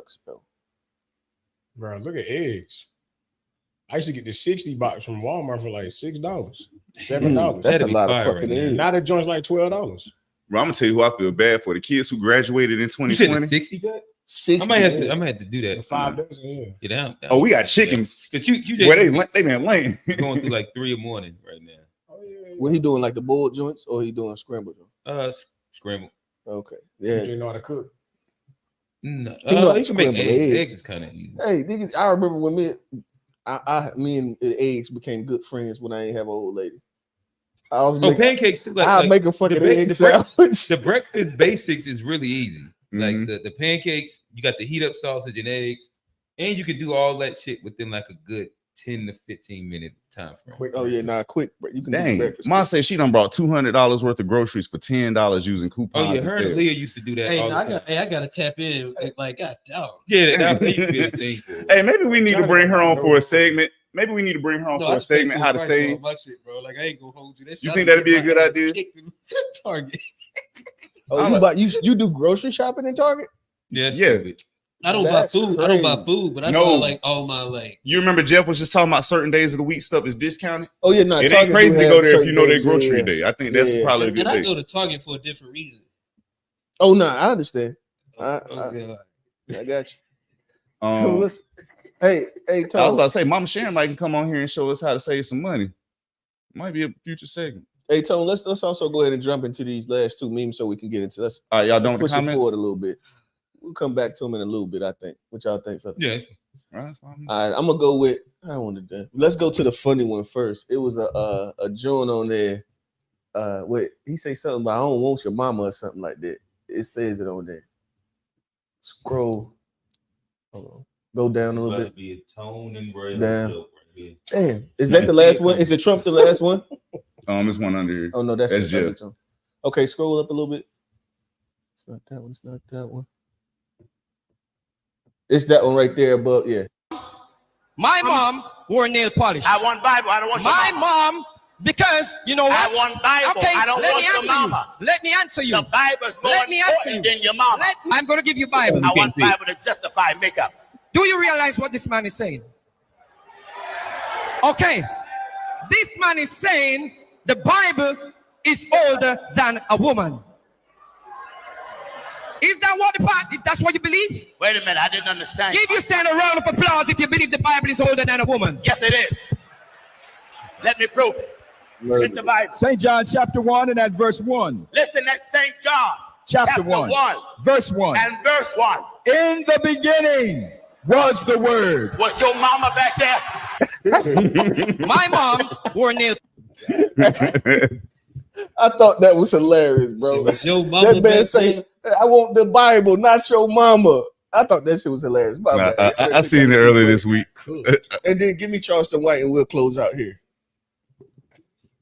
My mother couldn't teach me the difference between children who come from love and children who don't come from love. That's the difference in the black community. The ones who come from love, once they start hanging with the ones who don't come from love, they'll become victims and prey if they don't begin to behave like the ones who don't come from love. The kid who's in the house getting abused and beat by a grown person, an elder, a kid who's not getting beat, when them two fight, the kid who's not getting beat don't stand a chance. He's never been hit that hard before. So when you start looking at the backgrounds of niggas who can fight and dangerous and violent niggas, they was people who was abused. And they've been taking their pain out. So they've been learning how to hurt people because they've been getting hurt. That's where some of the most dangerous niggas in the communities come from being hurt as kids. I'm a kid been trying to fit in with kids that's been getting hurt, homie. So I've been having to go overboard to try to play like I'm a killer. They run away from home, loving home, to go be out in the ghetto, barely take baths, eat some of the most unhealthy food, sleep in some of the most nastiest places. And they're around people who really resent you because you really didn't come from that. And they know that. No matter how hard you try to fit in, nigga, when you really not from that, you can go fit in. But it's all. Ironically enough, I seen this before I got here. I had sent it too. I thought that it was a code, like the idea, because I'm pretty sure we all grew up, except for Johnny. We talked about, but we all grew up in yeah, we know. I mean, I'm actually wish that I would have had his. Yeah. It's much better than not come from the hood. I don't know what. I guess we are like. I don't know why that made me the target. But like. No. It doesn't make you a target. I just want to. I want the statement to be true. You come from love. I was telling somebody that earlier this week. Like I treat motherfuckers different because of like my upbringing. And like I was very fortunate, very blessed. I got a lot of people around me that didn't have it. And I feel like it's kind of my duty to share some of like what he said about motherfuckers getting hit. They gonna hit you harder. But a motherfucker who came up with love and stuff, they probably gonna love you harder. They probably gonna be. I did not come from love. I ain't like running that. No, but what I'm saying, I think that there's still like levels to it. I ain't saying that you didn't come from love for sure. And I'm not saying that I didn't come from love or Jeff. Sure our parents loved somewhere else. Well, no, hey, we can. Y'all there's a privilege that you know what I mean. They think we ain't I agree with that. The socioeconomic difference. Y'all they really let nigga Johnny don't know that. Y'all single me out. Hey, if you want to come be on this side, come be on this side. Y'all single me out. He was trying to make you the target, Johnny, just now, and I almost fell for it. I almost fell for it. My bad. I can like put myself. No, I just didn't agree with what he said at first. I understood what you were saying. You was about to make a statement about all of us grew up inside, like, you know what I mean, low socioeconomic situations where either we have been inside that environment or have seen people that are direct reflections of it. Right. And to go along with that, go ahead. I just wanted to make sure I made the clarification because he was just talking about I grew up in love. Because you grew up in a low socioeconomic space doesn't mean that there was no love. Absolute facts. Absolute facts. Absolute facts. Well, nigga. I wasn't responding to y'all. Nigga.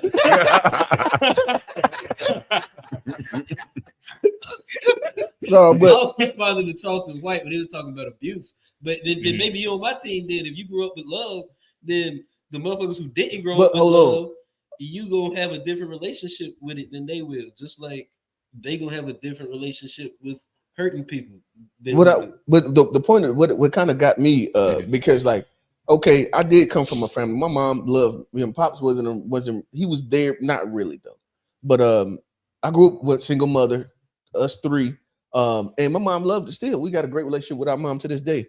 But the thing is that I did find myself to me, the point that I was getting from what he was saying was like how you start to assimilate to the other people in the neighborhood that ain't necessarily getting what you getting at home. Right. So like I noticed it like with me, I started jumping off the porch, and it was literally with guys that were coming from different scenario. Like, dude, mom be putting him out, and we in school.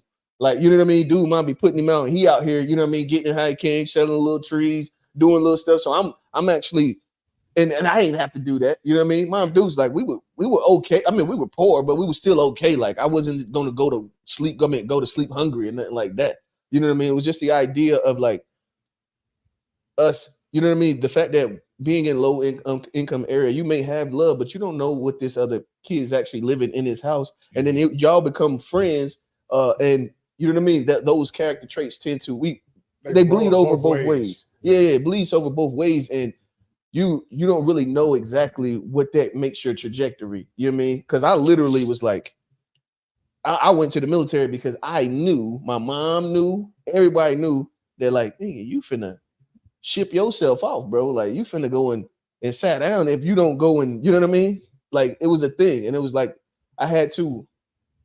Either way, now I'll leave it at that. What you to that? Because like, I mean, we talking about love and like social economics, like they mutually exclusive. But like being from Rock Hill and growing up, like I've seen kids that had all the money in the world. Not all the money in the world, but a high value man ain't nothing. Go to their house, no love, but a trick. And like, and I think when he was talking about, it wasn't about like money, but it was about like lack of love and love being there and like being abused and not. And so like I know rich kids who lived in houses that didn't necessarily have all the love, and those people that treat you differently than people that grew up with houses. So like I don't think it's just about money. Just because you came, you know, just because you didn't have the same amount of money as somebody didn't mean you didn't have. You might have received. You might have had less love than somebody. Mm-hmm. You might have had less money than somebody, but received more love. Oh, for sure. Yeah. And so, I don't think any of his message was about money at all. Yeah. And so, like, I don't think it's just about like there's some people that grew up in more loving households. There's some people that grew up in toxic environments. I used to speak on this a lot, you know, just in various friend groups, just about loving on your kids. Mm-hmm. Straight up, you know, especially our sons, we try to turn them into these monsters and then get mad when they turn into a monster. Don't cry. You gotta be tough. You gotta, you know, do all of that. And that in turn, it is just like having a dog that you smack all the time. That's the dog that grows up and bite people. Facts. You know, it's the same. I mean, it's comparable. I can't lie. Like, my wife was getting on me earlier. My son smashed his finger in between the door when I was bringing in the groceries. He wanted to put his finger. Now he had been doing that a couple of times. He been getting off, so he thought it was a joke. Yeah. And his finger got smashed. And I said it was healthy. Oh yeah, it's I said it was healthy. He won't do it no more. And so she got hot. She got hot about me not giving. Oh, you okay? I was like, yeah, nah. So I definitely, if it would have been my daughter, I probably would have done that though. I would have done that, but I ain't going. I'm for me. I don't believe in like that they're going to treating them the exact same way. I still love and kiss on my son and stuff like that, but I don't treat them the same. Would you have done that for your daughter? No, that's what I'm saying. If she would have done it, I would have definitely kissed her finger and all that stuff. I would have done that. Because it's because she's to me she's the more the feminine, she's softer. He's the damn jumping off the table nigga. Like he's a boy and my daughter's a girl. So I care for her and give her more of this nurture, like the softer. And he still gets, like I said, I kiss him on his cheek and just like give him long smooches till he start laughing. And you know what I mean? I do that, but at the same time, you jump off of a couch and you fall. Oh, did you cry? Oh, you cried this time. That's healthy. So that's healthy for you. Let me ask you something. You know, the running, I ain't gonna call it a running joke, but the running sentiment on, let's say, social media is that women aren't accountable. Right? Right. And I agree. So are you teaching your daughter to be accountable, or are you teaching your son to be accountable? Oh, I'm actually teaching both of them to be accountable. I'm glad you brought this up, because now I think we're gonna kind of go into a bit of our kind of back and forth online when you were bullying me. Nigga was cyber bullying me, bro. But hey, tell them they got digital boxes too. So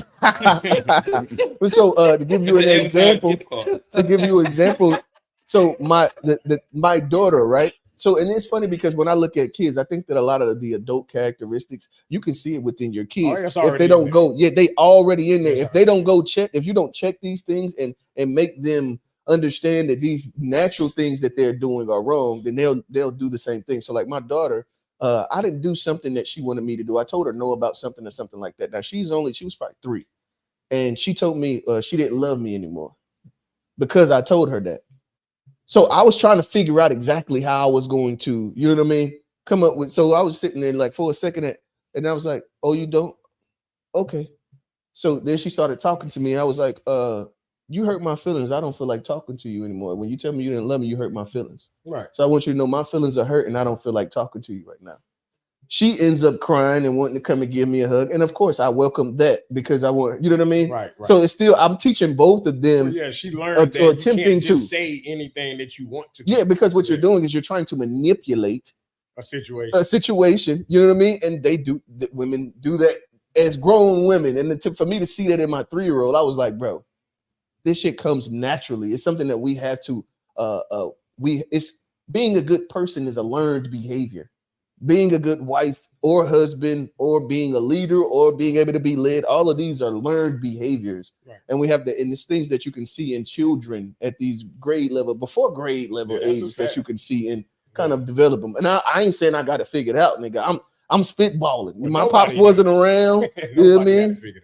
My pops wasn't showing me shit. So like, I don't know how to do it. I'm just trying to, like Quintel told me when I first had my daughter, ask him what he was thinking, like what would be a piece of advice. Is one thing he said, which he had got that from another father, and it's something that I passed down to. I think I told Dave was it Dave? No, it wasn't Dave. It was Willie. I think I told Willie the same thing. It's like the only thing you can do is be as intentional as you can, and at the rest, you know what I mean. That's really the best advice, I think. Like when he told me, I was like, oh, that makes perfect sense. It's no right, wrong. It's like just do it on purpose, though. Like whatever it is, do it on purpose that you done thought about it and reflect. So do you have any concerns that disciplining or nurturing your kids differently will cause resentment between the two? What I would say is a high value man ain't nothing but a trick. I have a younger sister and an older brother. And so one thing that we understood too is that like my sister had to understand that she can't do everything that I can do because I'm a boy. So like I can go and catch the city bus early. I was catching the city bus early. You know what I mean? I was catching the city bus going across town to go and play with my cousins, but she couldn't do that, which is that, you know what I mean? And I understand that we have sexual you know, that happens to young boys as well as it does to young girls. Right. But during that time period, and I don't think I think it happens, but it's not as much as women have to deal with it. So I'd say that like, yeah, she had to deal with that. And to me, I think that I think that's normal. I am completely okay with there being there's being a difference between the way women are treated and the way men are treated. Because I think socially and societally. Do you want to transition to this conversation? Well, I think it was kind of like naturally properly. I mean, kind of like he hinted at that. I think that I was going to kind of like it was an organic. It was he in the fucking way. Bro, I was going to ask because I wanted to play something. This smoke been online. This nigga, I told you, he was cyber bullying. Who was letting the ISO happen? It was the one-on-one. It was the one sitting there. Man. I was only asking to prepare a meme, but that's motherfucking Luka versus Anthony Edwards. Well, yeah, but I was saying, that's what I was waiting. I'm not gonna be Luka. I'm not fucking Luka. What was I for? Oh yeah, but like to me, and I'm also the traditional guy. That's this pod. I've been that guy since season 1. Like I've been having to hold these traditional L's and give niggas boxes this whole time. Traditional L's. You know what I mean? And so I definitely am 100% okay with the differentiation between or gender roles. So I think there's a difference between like the example you gave about your sister, you being able to ride the bus across town and your parents trusting that you can hold your own in the event that something crazy happened versus your sister not being as equipped maybe versus. So I think that's two different conversations between like discipline and those different types of I would say gender privileges, you know, around the house. Can I add a question just based on what you just said about like the gender roles you grew up in, and like, do you think there was a detriment as a man to having a different gender role than like my nieces or like my sister? Like, I'll answer that question. Yes, for me, yes. What was the detriment? I was a grown man when I learned how to wash dishes. Because my mom always made my sisters wash dishes, so I thought that was a girl chore. Ironically, we were just talking about this. I had my first place and was like, "Who washing these dishes?" See, the good thing about like me and Roger, we to an extent we kind of grew up together by ourselves, and then most of like the younger generation of my family, they kind of grew up together by themselves, like two separate families. It's almost like there's a bridge, and Aaliyah really wasn't like as older. So chores was just a kid thing. So we was washing dishes, taking out trash, we was vacuuming, we was folding, we was washing, like we was doing regardless. It wasn't like a gender that's thing. Just what kids, it was just like the shit you do around the house. My sister moved out of that, like, so I was the only child for a while. So you did all that, the dishes, vacuuming, laundry, cooking, like all of that. I learned. You mopped the floors and mowed that lawn. On a Saturday, one Saturday, it probably hit like the baseboards and what's the like what's I'm talking about like I was 12 blondes. years old doing a husband and a wife's job.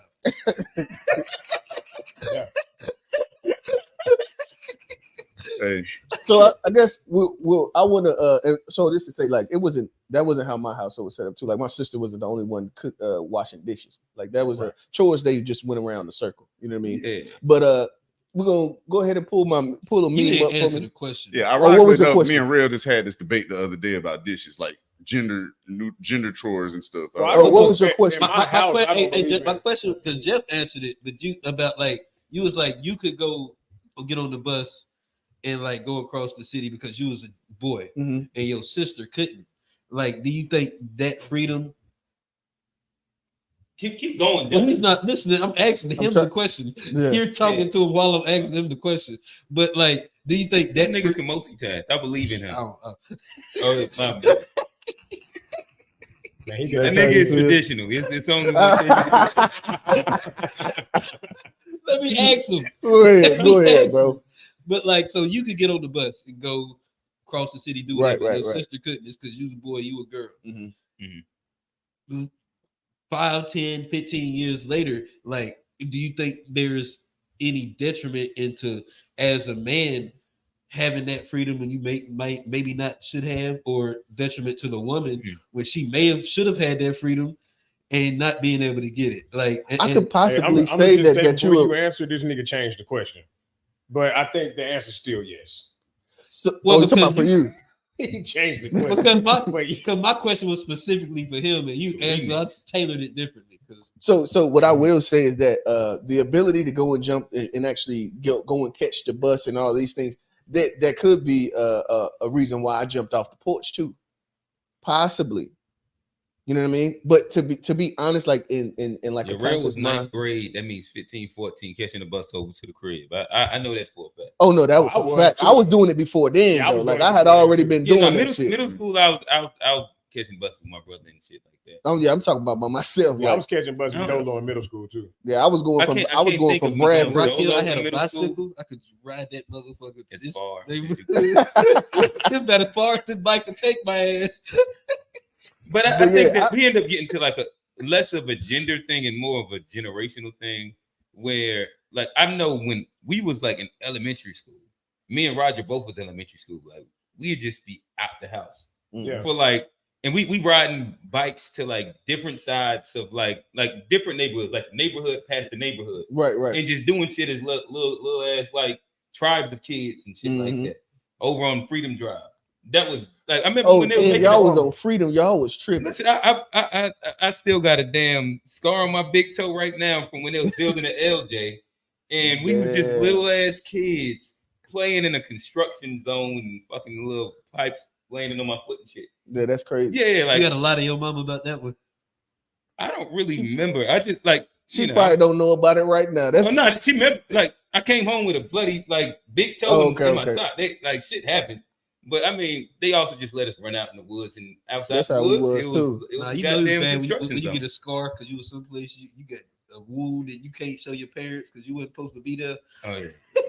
Yeah, no, I mean, I think it's that's like to me, it was healthy for like the boys to go and going through the woods and like it was healthy, like to climb the trees and like you know what I mean. I think that was healthy for you to see. It was, and that's why I let my son like jump off the box and jump. Because it's like, okay, you need to learn that, okay, you got to feel why you shouldn't do it, or you have to feel whatever makes you think, oh, is it worth it again? But you letting them catch that city bus at 14? See, I don't know about that part. Right, that's the generation. My thing is, I'd drop him off. You was on the bus at 14? Yeah, I didn't say I was going to do what my parents did. That wasn't what I was saying. But you asked me, did I have any like negative effects of me being able to do it? And I said possibly. Maybe why I jumped off the porch. But at the end of the day, I think that like on both sides, like my sister does very well for herself. Like we all like at the end of the day, like it ain't nobody, as far as my mom's kids, nobody ain't in prison. Everybody went to college, even though I was the only one that dropped out and then went to college and dropped out, then went back to college again and dropped out again. That's me, you know what I mean? But the rest of the other ones, they got their Kanye made an album about you. Master degrees. Yeah, bro. Kanye to the okay, bro. I mean, I was that one. You know what I mean? A little possession charge, you know what I mean? That was me. But at the end of the day, I don't necessarily believe that it had anything to do with me actually having thug head, right? Nah, but I never been that, bro. So just trying to find my way. I guess what I was saying is that we're actually at like a direct intersection of where my question ends up being where we on Unpack we had the feminism conversation in which gender roles came up. Gender differences came up, and like we kind of like unpacked a bunch of different parts of what y'all was hitting on.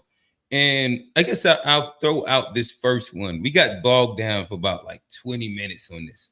I thought this was a simple one, but I'll use this as like a latch to kind of like unpack different parts of the conversation because it seemed like it was a spirited conversation that some of us, I mean, people that wasn't there would enjoy to chime in on. But there was an initial conversation that was had about if you're a guy, would you feel insecurity? Or my bad, not if you were specifically a guy. Do you think that most men feel insecurity if their woman makes more than them? Yes. I think they do. I don't think they should. Most men do. Should they? Probably not. But in reality, most men are going to feel away if their woman makes more than them. I think it's a natural. Well, I think it's just natural. I think it's based on a lot to do with how the woman treats him. That's Trey said that. That's exactly what Trey said. Definitely went into that. Blacks, they both kind of had that same opinion as it relates to that. Because some women will take that and then emasculate the guy. But then I think it depends on what other value he brings to the household. I think value doesn't always have to be financial. I was just having this conversation. Unc hit me up on value on also Tuesday, depends and we on... had about a 45-minute conversation about that, where there is like a intersection that is important with that as well, where the woman has to value the outside things that you're doing. Yeah, because there is like a contingent of women where it's weird, but they only care about if you make more than them.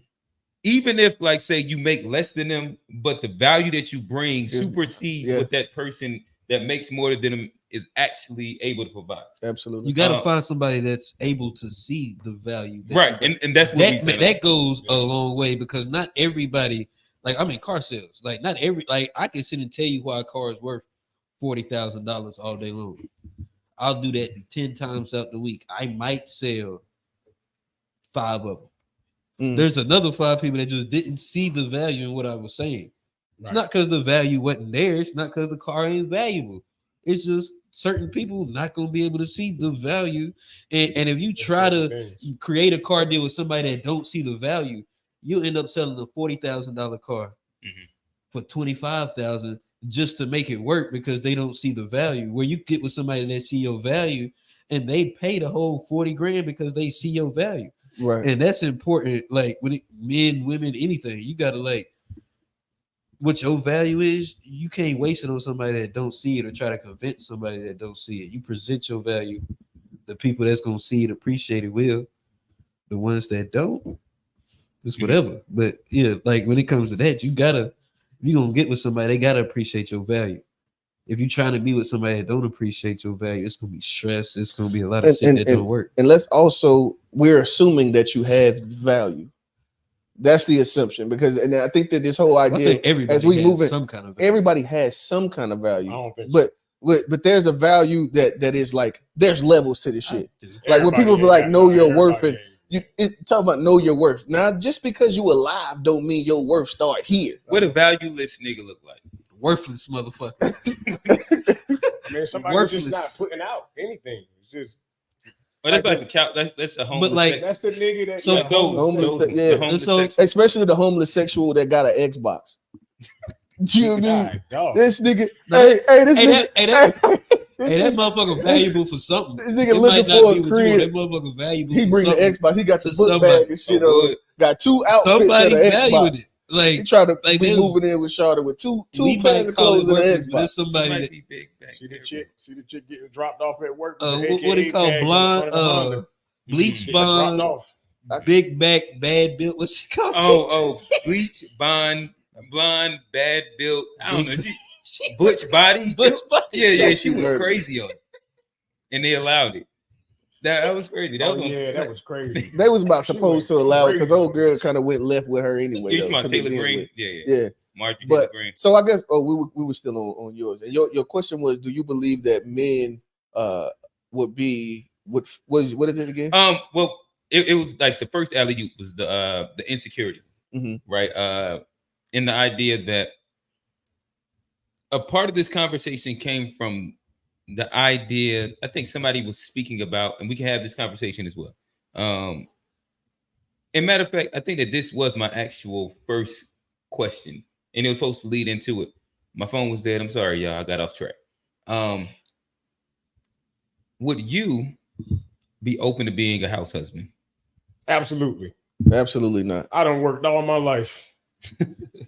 Johnny, you ain't give an answer. Man, if you listening to this, please run the bag up so I can sit at the crib.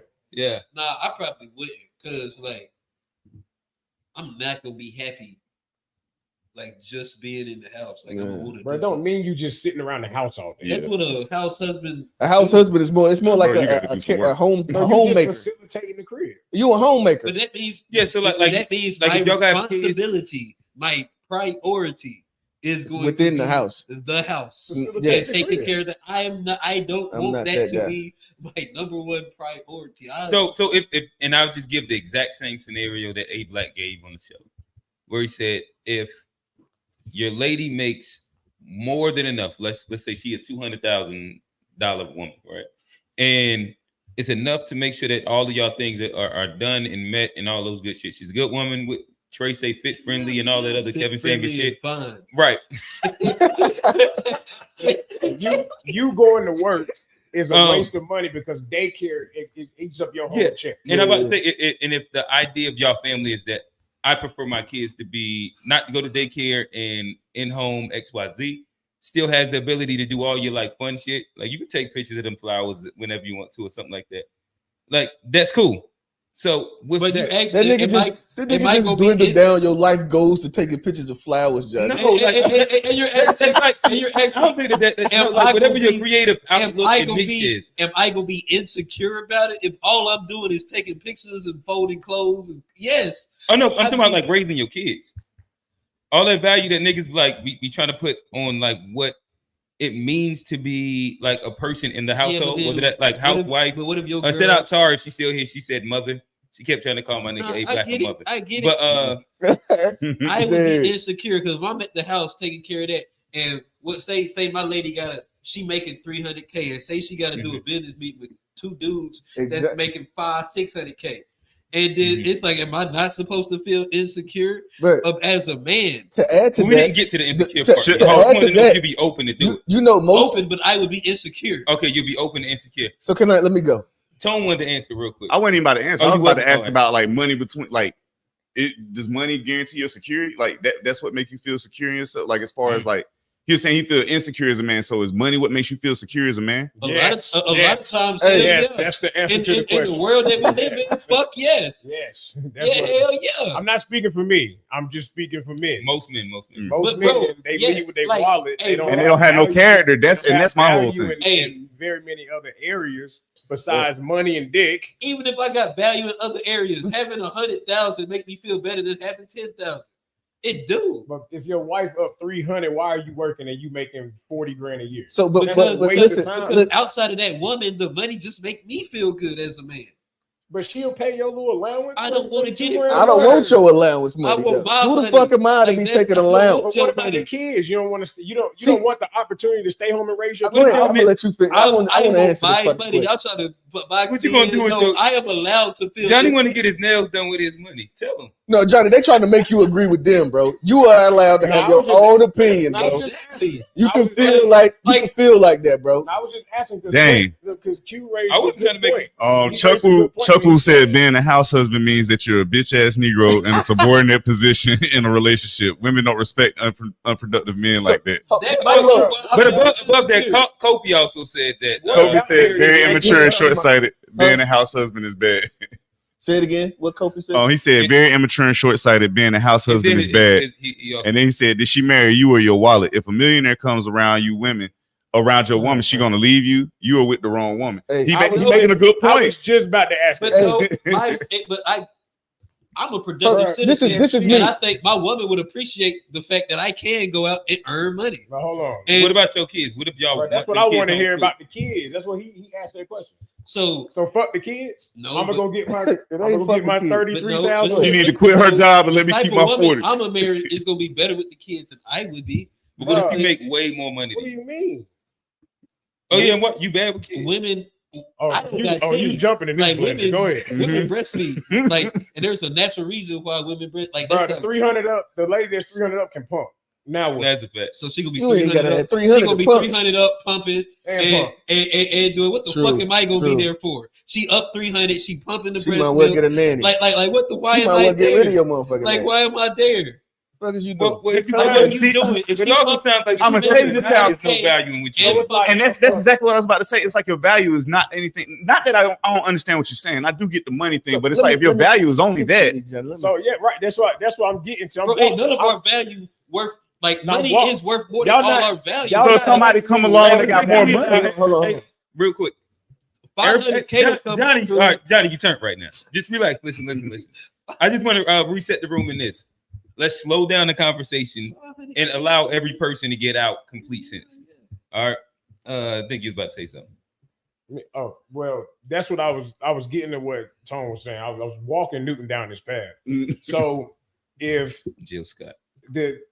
So what is your value in a relationship if she's already up 300 and you just saying you want to work? Or would you not date a woman that makes that much money? But no, but you're saying that she would be better than you with the kids, which is crazy to think. Because I think I'm always gonna feel like I'm the best parent. I think women are naturally better with younger kids than men. Why do you say that? Because did you not see the video to Brenda's have a baby? That's one woman. But like that's one fucking woman. Don't stats say that like if the child is with the man is better than being with the woman? It's almost being in the two-parent house. I think that goes for later in life. So are you saying as a kid and stuff? I think there are certain nurturing things that babies need that women do better than men. But we're not saying she's never going to be around the kids. But we're talking about who does it best. If she probably would do that. I don't agree with that. That wasn't specific. Well, I don't agree with that because that's personal. But he said him though. He said him better than him. He's talking about his ability to be a nurturer. But I feel you. I received that. But what I would ask is, so if your woman is up making 300, let's just use the 300 number, and let's say you make 50 grand a year. These are hypothetical numbers, and she has a baby. are you then expecting her to quit her job so you can keep working, making 50 grand a year? But where you should have started is where y'all started, where y'all went on the podcast. You started where hey, don't let him out this box. No. Don't take us anywhere. You gotta answer that question. You gotta answer the question. What I'm saying is that the way you started is that are you okay with dating a woman that makes a substantial amount more than you? Because that's how you get to where you are now. Yeah, but Johnny said he would. So you would date a woman that makes substantially amount like. You would make say that. On that you did agree. I didn't say that. He changed his answer from the show. He changed his answer from the show. From the previous show. Like this, my opinion today. I didn't say that today. I didn't say that today. I'm standing on that. Like you crazy. But like, would I date if I'm making 50? Would I date a woman that's making 300? Mm-hmm.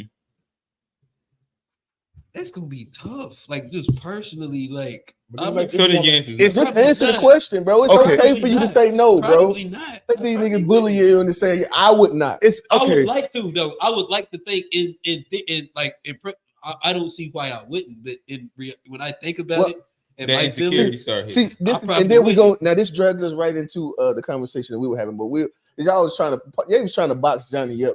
I was trying to get in there. They was trying to get him to answer a question. They was trying to take you down the path, like he said, and it was a box at the end of the path that was waiting on. I'm getting out of that shit see, so Johnny gonna start saying any and for all. me to answer the question, if I was to say both, like me myself.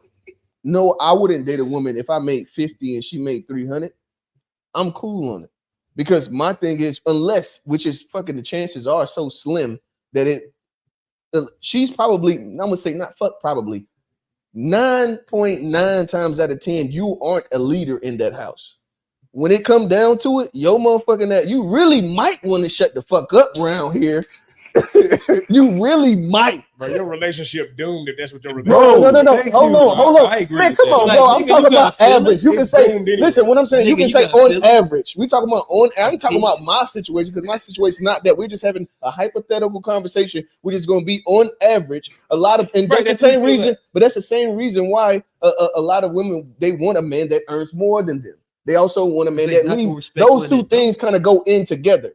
They understand in their understand or what they believe, because what it is they actually mesh the traditional and modern together. They want a guy that makes more money than them. They also want a man that leads and all of these different things. But then at the end of the day, we live in a society where the average black woman out earns the average black man. So 9 times out, I ain't gonna say 9 times. The chances are you're probably gonna deal with a man that makes less than you. But then you say you want a leader, but you actually attribute leadership to making more money. And then you have a failed, you see what I'm saying? But that's the norm. So I'm speaking about the norm. Right. Normally, if she's making 300 and you make it, first off, she ain't finna fuck with you to begin with. How would that even happen? But to go in further, if it did happen, men do it all the time. But if I actually think like women that make that amount, y'all would be surprised how many men. Yeah, you'll be surprised how many men is in relationships. I think on average, but you also talking about if she's making that type of money, you're also the what they call them, the arm candy. You're the arm candy in comparison. If she's making that kind of money, you're the arm candy, bro. So you are the bitch. You're the baddie. You're the baddie, bro. You're the baddie. Repeat that, Jim. Repeat that. So it's just all ego. Your ego. Because that's all it comes down to. See, my thing is y'all niggas try to allow each person to talk. See, they be trying to use these. That's like insecure. Insecure. We try to use these words as if like the thing is all of us in here have an ego. I know. So at the end of the day, to say, "Oh, it's your ego," okay, so fuck, it is. I'm okay with that. I'm a traditional guy because I believe, you know what I mean. I believe that I want to lead my family. I feel like I've kind of learned how to become a leader over time. So I want to lead my family. I'm not going to be the guy that wants my lady to feel like she can lead me because of money. So I won't even. To me, that's not even something that I'm gonna try to. That's not a goal of mine to have some high earning ass woman because that doesn't matter to me. So. Coffee raised a good point. Uh-huh. I'm gonna just paraphrase this comment and ask this question. Yeah. So let's say you're with a woman, she works, you work, you make more money than her right now. Uh-huh. What if she gets a promotion and now out earns you? What happens? Oh yeah, see, but we were talking about 50 to 300. If we talking about I've been out and I'm already the leader. The thing is, as long as I can lead my family, I don't give a damn how much you make. But seeing as though on average, the reality is if she makes that and you make that, you're not leading because she's not going to allow it. Like how can so that's what I'm saying. If she's just not going to allow you to lead, in the perfect, I got you. Hold on, just let me finish this thought. In the perfect scenario, even quality that's based on financial contribution. This is something completely separate from where women see it. In order to qualify as a leader, then you have to first meet that threshold. So that's the reason why I feel that way. I'm just talking about it from not just, we talking hypothetical, but we're also putting it into like regular terms as well. That's at least what I'm trying to do. But go ahead, Tone. Okay, so just off chance, because this is what actually happens in relationships sometimes. All right, so yeah, what actually ends up going on. Gotcha. So it might not be like you might start off the relationship one way, like you the high earner or something, but along the relationship, y'all married and everything already. Somehow she comes across some deal. Let's just use social marketing or something, social networking. Mm-hmm. She ends up making more than you. We don't know how long it's gonna last. If it's gonna be a permanent job, it might only be a year that she's making more than you. Right. So for that year, she should be the leader. You understand that you're agreeing with what I said. No, I'm asking. I'm not saying. I'm asking a question. Oh, a question is absolutely do you think for that year she should be the leader? For me specifically, because I am the guy that wants to lead my family. No, she won't become a leader because of how much she makes, or I feel like I don't become the leader in reality based on how much I make. In my personal scenario, I did become the leader of the family based on that, but I also had to learn. I was like 19, so I also had to learn how to lead and had to. You know what I mean? Like credit, how to build her credit. And first I had to build mine to know how to build hers. Right. You know what I mean? So that was like a learning curve along the way. And that wouldn't be a thing. So for me, she wouldn't become a leader because she's making more money. But right, what you just said there, that's what I think expresses the leader in the household. Not so much about the money, but for sure, like making the stuff happen, knowing what to do, knowing what needs to go on. I don't think like man, like even before, like you go back to slavery, wasn't no debate about who was the leader in the family. They wasn't making no money. Let me just get one quick thing off and I'm done real quick. See, this is my philosophy on leadership. Like it's the same thing as being a manager at a job. This is what I was about to say. Because let me just finish this. It's quick. It's quick. I get it. Just listen to what I'm about to say really, really quick. Okay. He possibly can. I'm trying to close out my topic, and because y'all are like your topic is actually about leadership. And I think that pairs better. It's like with the meme that you're saying. Agreed. And so I want to kind of close it out before we kind of get all the way deep into the leadership conversation, because we was almost pretty much there. Where it was. Agreed. Where I like to ask y'all this second question that I thought, and we can make it really, really quickly, or if maybe you can give examples of this that we got stuck on. Do you believe in double standards? And if so, what are double standards that aren't specifically just differences? Oh, my bad. I think most. Do you believe in double standards, or is what you're saying specifically just differences? Do you mean abiding by double standards, like upholding them? Is that what you mean? Right. Like for example, like the idea of like the man, if somebody breaks inside the house and he's going down, typically that's based off of a difference. There's not really a double standard. There's not like an opposite end of the spectrum for the woman where she, you know what I mean? Like she does something inside. The kind of is though. No, well, like. So the difference, like in that scenario, she's just like the protected, but it's based off of like biological difference. But there's not like an other end. Like a proper double standard would be like body count, and that would be something where like one's with this and one's the other, and it's judged differently by the sex in comparison to like. That's just like somebody that's men are biologically stronger, so that's a difference. See, not the strongest. Yeah, like Johnny did the breast milk thing. That's a biological difference. Like she breastfeeds. Like that's something that's literally different. I think that was an interesting distinction, and I'd love to get y'all's opinion on it. I mean, I think most double standards are based in some kind of difference. But what double standard would you be talking about? Just any like I'm asking. Give an example outside of this the body count kind of difference. Well, what's another one? Because that's how to stop that. Yeah, about to say that's not specifically a biological. Well, the somebody break in the house. I just did that one. Yeah. That's not a double standard. That's based on the difference. It's not a double standard. That's what I'm saying. No, that's what I'm saying. Like that's just a difference. I am agreeing. I don't know a double standard that isn't based on the difference. So do we really believe in double standards? And that's what it ends up like going. But maybe Rail or Tone, y'all might have like an example of double standard. That's not really based on a difference. There's just not literally a difference, and it's mistaken as a double standard. Double standard.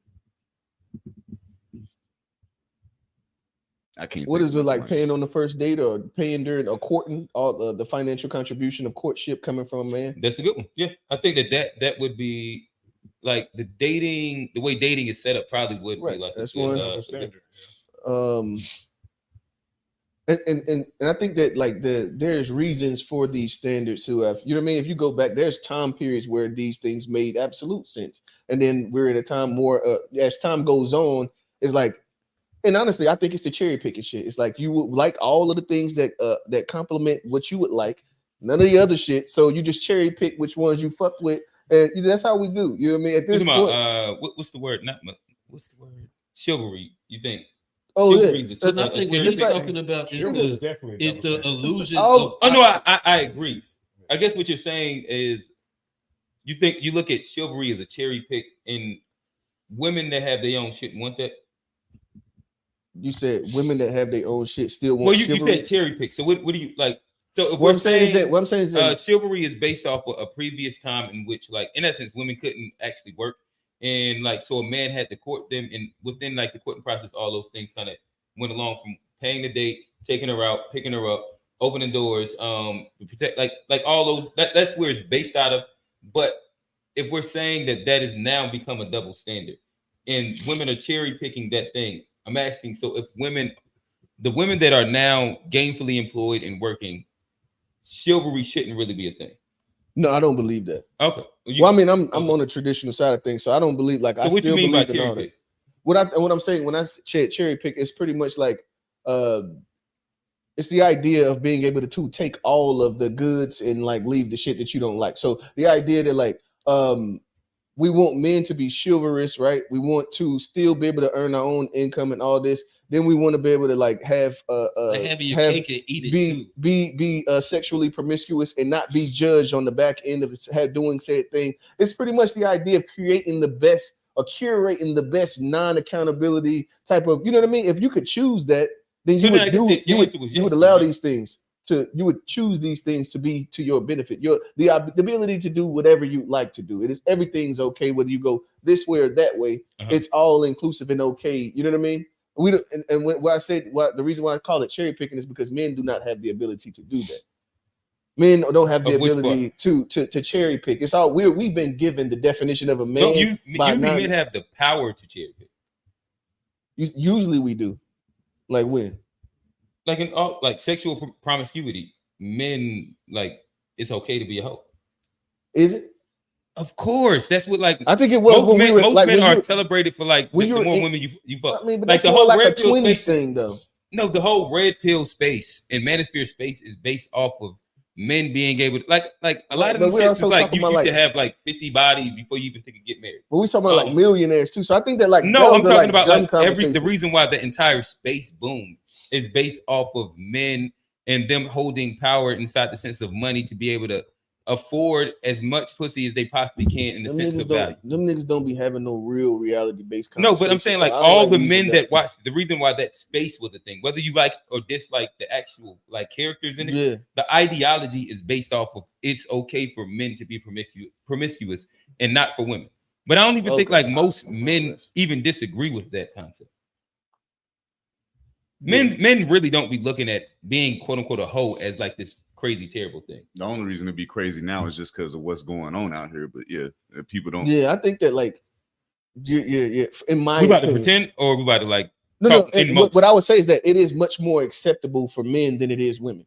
It's always been that way for sure. Gotcha. I mean, but that's what I'm saying. Like if you walk down the things that you were saying they were cherry picking, men already kind of have that ability to do those things.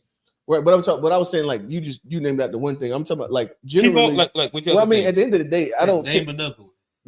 Well, I mean, like I said, to work or not work. Men always had the power inside that. They made it to where women couldn't work.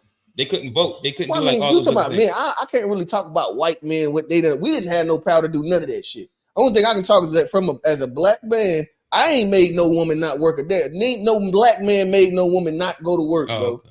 So like I can't speak on that side. That's actually a statement I would 100% agree with. Yeah, like I can't talk about on that side of the shit. Like I don't know what the fuck. Whether you wanted to work or not. Right. There was a point where like black women didn't have the choice. You like, have a choice. You had a choice before. I ain't got no choice, bro. But if you didn't want like when your alarm go off and you go to job and you go to work, you can look at it like a choice. I don't look at it like a choice. That shit's mandatory. It's not a choice. Shit's not a choice. If you don't go to work, hey, I got bills, I got kids, bro. I got responsibilities. But you did say like the homeless people be really happy. I don't know. No, but yeah, at the end of the day, if some people because they made that choice. Oh no, that's facts. Sorry, you got it. You got it. That's a box. That's a box. Hey, that's a box. Okay, hey, that's fact. Hey, y'all can land me in. We can get up out of it. I guess my last thing that I would say is that like I entered the unpack conversation not being on any side. I think I actually landed on being closer inside like the feminist side of things. I think that I'll leave that for another time. But before we go to the next one, I know that I got some smoke in the goddamn comments. I already, you know what I mean? The whole traditional thing in today's time is get smoke. I don't think so. You really didn't get no smoke in the comments. It's more back and forth between Chukwu and Igwe, and I think I met Chukwu and Kofi, and I think it's kind of a good back and forth, kind of like you're gonna fall on one side. I love that for a chat. They be arguing with each other. They be asking, "Hey, how your Saturday? How your Sunday doing?" So just to be sure, Tony, you said before we move forward, we didn't have any. It wasn't no smoke for you. It was more so a back and forth. Yeah. What I mean in general, just about the conversation. Yeah. I think inside male spaces, like the traditional perspective is usually like one that's rooted on a lot more. Let's start here. I know women that don't need to have kids. I know women who leave their children with the husband to go on a girls trip. Yeah, no, that's true. Hey, that woman you seen that lady on that hit close to home. You see that lady on the social media? Oh yeah, Ty Jove in Mexico right now. They shout out Lauren. They doing her bachelorette party. Oh, that's what's up. That's what's up. Yeah. Right before y'all came, I just dropped Isla off at grandma. She went to the game with us and all that. Like, that's what's up. Oh, she went to the game. Yeah. I'll be outside. We got to continue getting her acclimated to more people. Cause she just be inside the house with like me and Taj and see her grandma sometimes. So she don't really like people. She see she be crying every time she see Tony. Yeah. So she don't cry every time. Don't throw yourself off of there. I done seen her cry a few times with Johnny too. Johnny be like, she gave me like 45 seconds. I was appreciative. Yeah. She don't really like people yet. So. We trying to ramp her up for this wedding. So, hey, the funny thing is, I don't even certain things like that. Don't be things you can change. Those it'll be what it is. That she just ain't gonna fuck with people, and you can sit there and try to put her in front of everybody. I can look at all of y'all motherfuckers, but I still don't like y'all. Like I know I don't fuck with people. I tried. Since I was 8 months old. People tried to bring all. That's also a fact. That could be it. Good. I know I don't fuck with man, it's a lot of stuff in here. Go ahead, Tone. Let's see. Did she marry you or your wallet? If a millionaire comes around, your woman, she gonna leave you. You're with the wrong woman. Your woman married. Your wallet is a part of you. Nah, you get what he's saying? He's saying if you get married and basically like if she marries your wallet, that means somebody come along richer. She gonna leave you for them. Let's be honest, bro. But if we go keep it a buck, she probably wouldn't marry you. But hold on. If we just think about this, bro. No. And this is not. I'm not talking about my wife. I think that you know what I mean. This is only a hypothetical. But if we just let's just go into the thoughtosphere. How many women do you think Chris Brown couldn't come and pull that's married right now? When a rich nigga, the nigga gonna slide in and make it say. So you want like a percentage or like a number amount? I'm just saying, bro. On the average, like this nigga can have most. And your nigga can't do nothing. I mean, what are you talking about? Are they you said this married? Yes, this nigga can have most niggas' wives. I think you can get maybe like a good 35%. He could probably smash, but I don't think most women would leave their husband, especially if they got kids, just to be with Chris Brown. Bro, women leave they leave their husbands for less than that, bro. Especially if they know Chris Brown really gonna be with them. They leaving their husbands for less than that. This is a nigga work at the same job they work at. You know what I mean? They leaving nigga at the crib for this nigga. And he the manager. Come on, bro. They bailing, bro. Be honest, bro. It's okay. My only thing is take assessment of your other skills outside of money that your wife appreciates. That's one of the things I think. Like you should take assessment of that. I've met people with these dynamics and they were perfectly fine. Like I sold a car to a guy. His wife was a very, very high up person at Wells Fargo. And he was a stay-at-home husband. She came in and he came in, picked his car out. She came and bought it.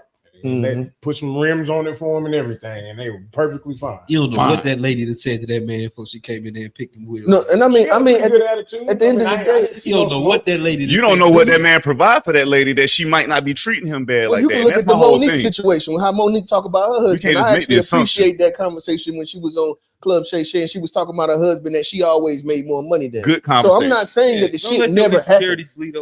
I'm not saying that it never happened. They still insecurities. God damn it! Like, and then, bro, and then the thing, it's okay to be insecure about stuff.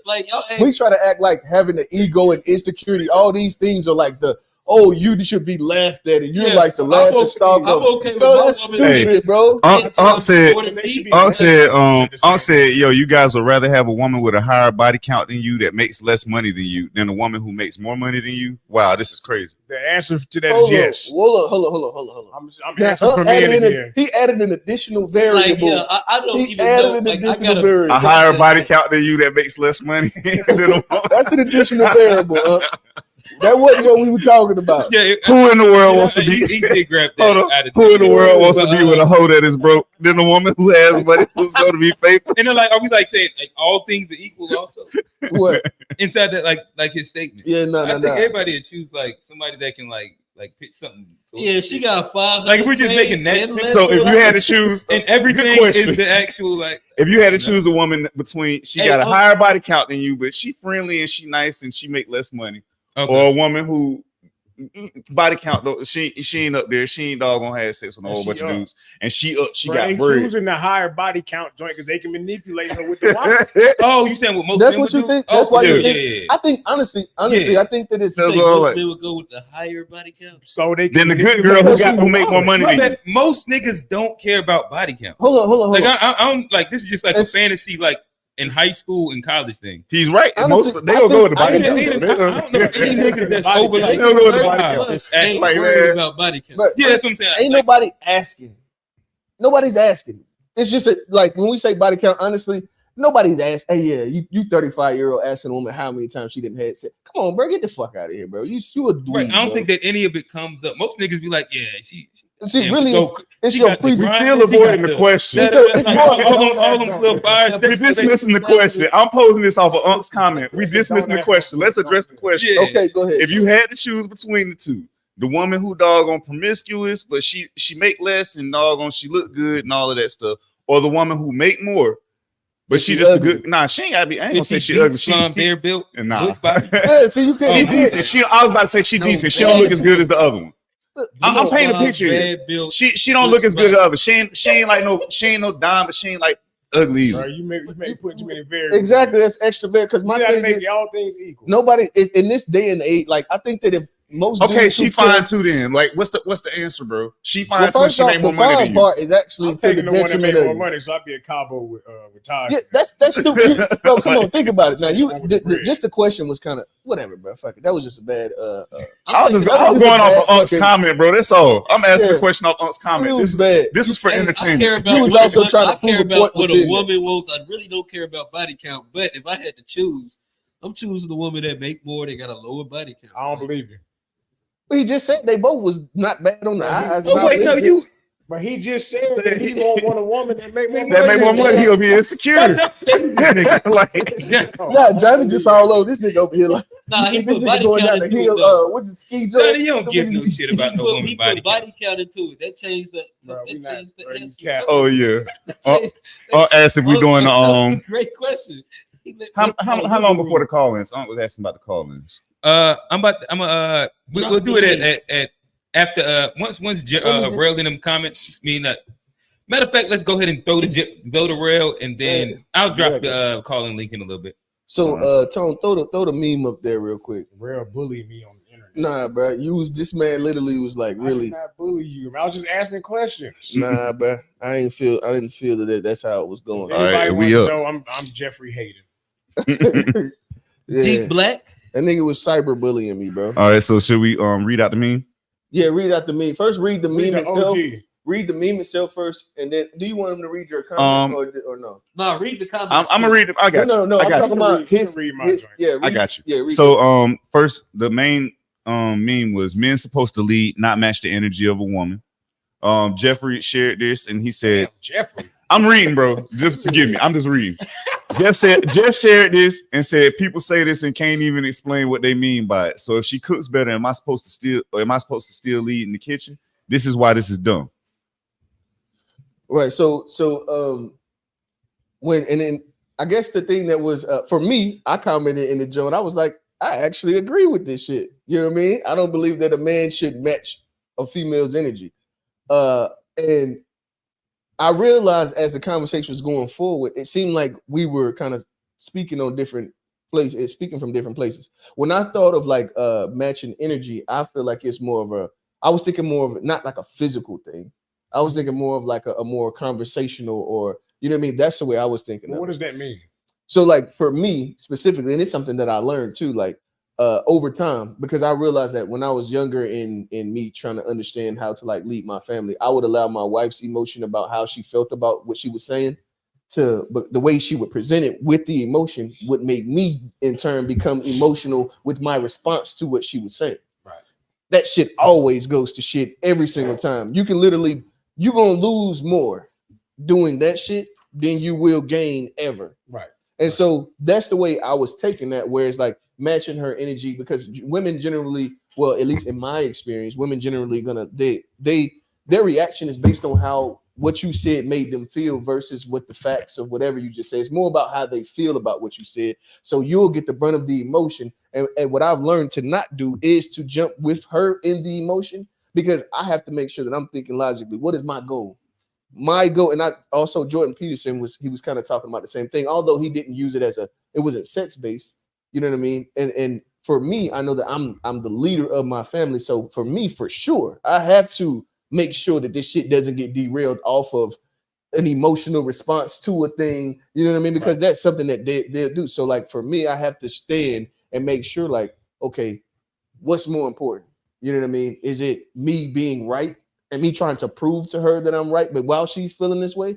Or is it that, I don't care if you win the fucking argument, I can still come back on the back end and come tomorrow with a scenario that's not even, you know what I mean, about us specifically, to just still get my point across. So I had to learn like better ways of leading, and it definitely has never worked matching her energy in that. And that's how I was thinking about it originally when you had posted it.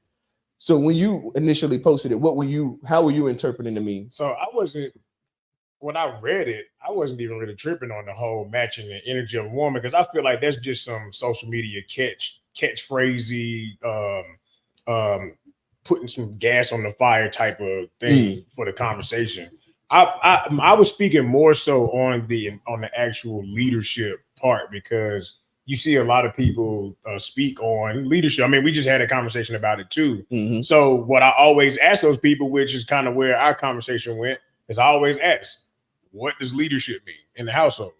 Because it's one of the comments in there was talking about like kind of where you went with it with the emotion part, and getting into the back and forth and being able to see the bigger picture. I disagree that those traits have a gender.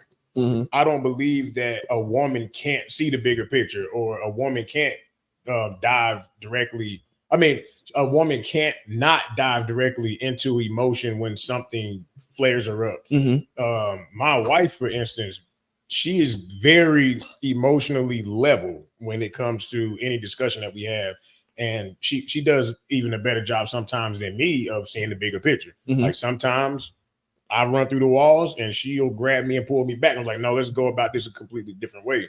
So we trade that sometimes. Mm-hmm. So I guess where I was coming from, where I kept asking people in the comments, is every time they gave me one of those gender-based comments, I always ask them, can't you remove gender from that? Yeah. So let me ask you this. So of course, like your wife has this ability to do this. Would you say that the majority of the women that you know and have met along your life, which we already know that there's always an exception to every rule, would you say that the majority of the women that you know and you've met along your life, that they have this level of emotional discipline that you could actually depend on that as well? You know what I mean? That you would have the ability to depend on them to be able to, you know, hold or who you say to move within a manner that doesn't have such an emotional basis. I can't really answer that question honestly because I don't know. I grew up in a house full of women. Okay. And I don't remember seeing a lot of high emotion flaring going on at the house. You know, I've noticed where they just have certain quirks about them, but I can't really say that that's there just because of them being women. So let's just use the women that I'm assuming you're what, 35, 36? I'm assuming that you had a few relationships. You can't, two real. Oh, just two. Okay. Yeah, my entire, yeah. Okay. So it's 50-50 if you use that. Got you. It's 50-50. Okay. So, well, I say that, how I want to say this. So for me, even with everything that you said, I still feel that whoever's leading still has the utmost responsibility. Because let's say, you know, sometimes you have a day that you're not feeling like, well, I will not debate the fact that you can say that on both sides, both people should be able to have a less emotional, more logical conversation to come to a common ground. Right. I believe that it should be on both sides. In my specific experience, it hasn't been what I've experienced, where it'd be like just women in general that I've been around. They haven't been like the most let's say the most emotionally disciplined.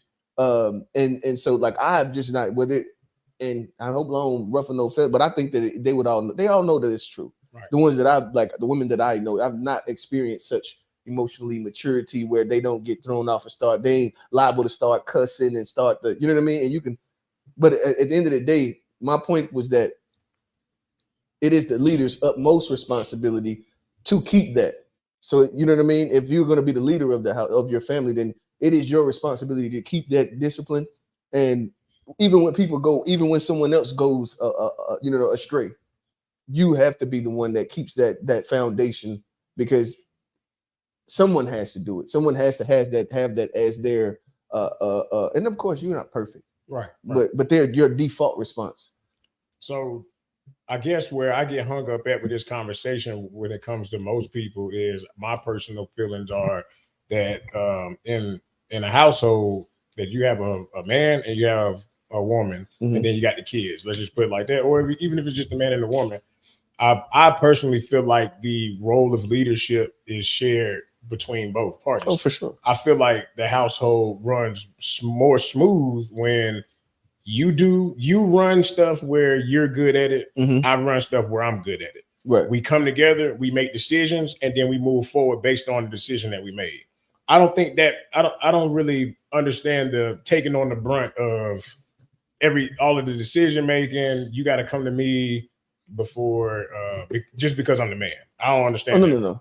And see, I think that's more of the extreme. When people think of traditional, even when we were having these conversations earlier in the seasons, we're thinking about it almost like in the movies from back in the day, where it's like if Tina step up, bitch, shut the fuck, you know what I mean? And every time she say like he just gonna, everything is based on him. He'll slap shit at you if you start. That's not real reality. Like literally, right. I started the super cleaning of the house just yesterday. I did that. You know what I mean? Started that and I spearheaded it. You know what I mean? Right. We just went and you know what I mean? Really went in on cleaning.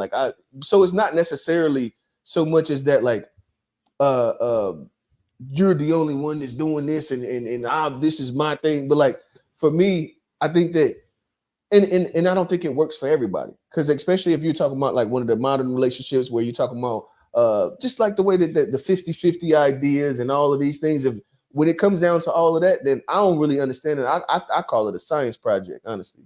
I think that this is something that we'll see, and when we get in our 60s, we'll be able to see, did it create more marriages? Did it create more sustainable living environments for 50-50? Yeah, like the ideas, these newer ideas that we're kind of doing, where it's like, not new. Well, I know that. Well, at the end of the day, 50-50 is not new. 50-50 is not necessarily new, but it's the way in which we talk about it is new. The relationship dynamic as we speak on it is a newer dynamic. But what's like speaking, but what like action wise is different than what it's always been. Inside, like, well, first off, I don't think that it's 50-50. I don't believe that's even a normal. That's not always. No, it's been two working parents all putting towards like the mortgage. Right. But there was also like a thing where men generally, even in this whole idea with two working people, the men paid the mortgage. The men paid where they stayed for, and then the women may have bought the food and like did the little things outside of that. That's not 50-50. I don't think that. Like, where was that happening? Hell, my mama even just said this to me yesterday as I was talking to her about 50-50. She was talking about as she was growing up, generally men, they paid the rent. Men would pay the rent, and then the women would pay the rest, or pay the rest of it, and like do like the food. They would pay for the food. That's like quote unquote 50-50. Yeah, that's still, how is that 50-50? I mean, it's not a perfect. All of their money is going towards the household. Yeah, it's not a perfect. Like, it's like whatever. So in my, so y'all like nobody ever that don't even that ain't even really what it is. So y'all saying bro, the 2x4 is actually still a 2x3.5. That's what y'all talking about. Means, but we keep the same thing. Nobody 50-50 is actually 60-40 sometimes. Exactly. That's what I was like. That's what in my mind, 60-40 is different than saying, oh, I want to go 50-50. So, but nobody ever. I guess we've had this conversation multiple times. It's very rare anybody is like literally. We're going to take out the trash halftime. We're going to cook half. We're going to pay bills literally straight down the middle. Like, that's not specifically how any majority of a 50-50 conversation. So tell me how it works. It's two people making things happen and interchanging roles. So the women take out the trash too and cut the grass too? I know. My wife take the trash. I'm asking questions.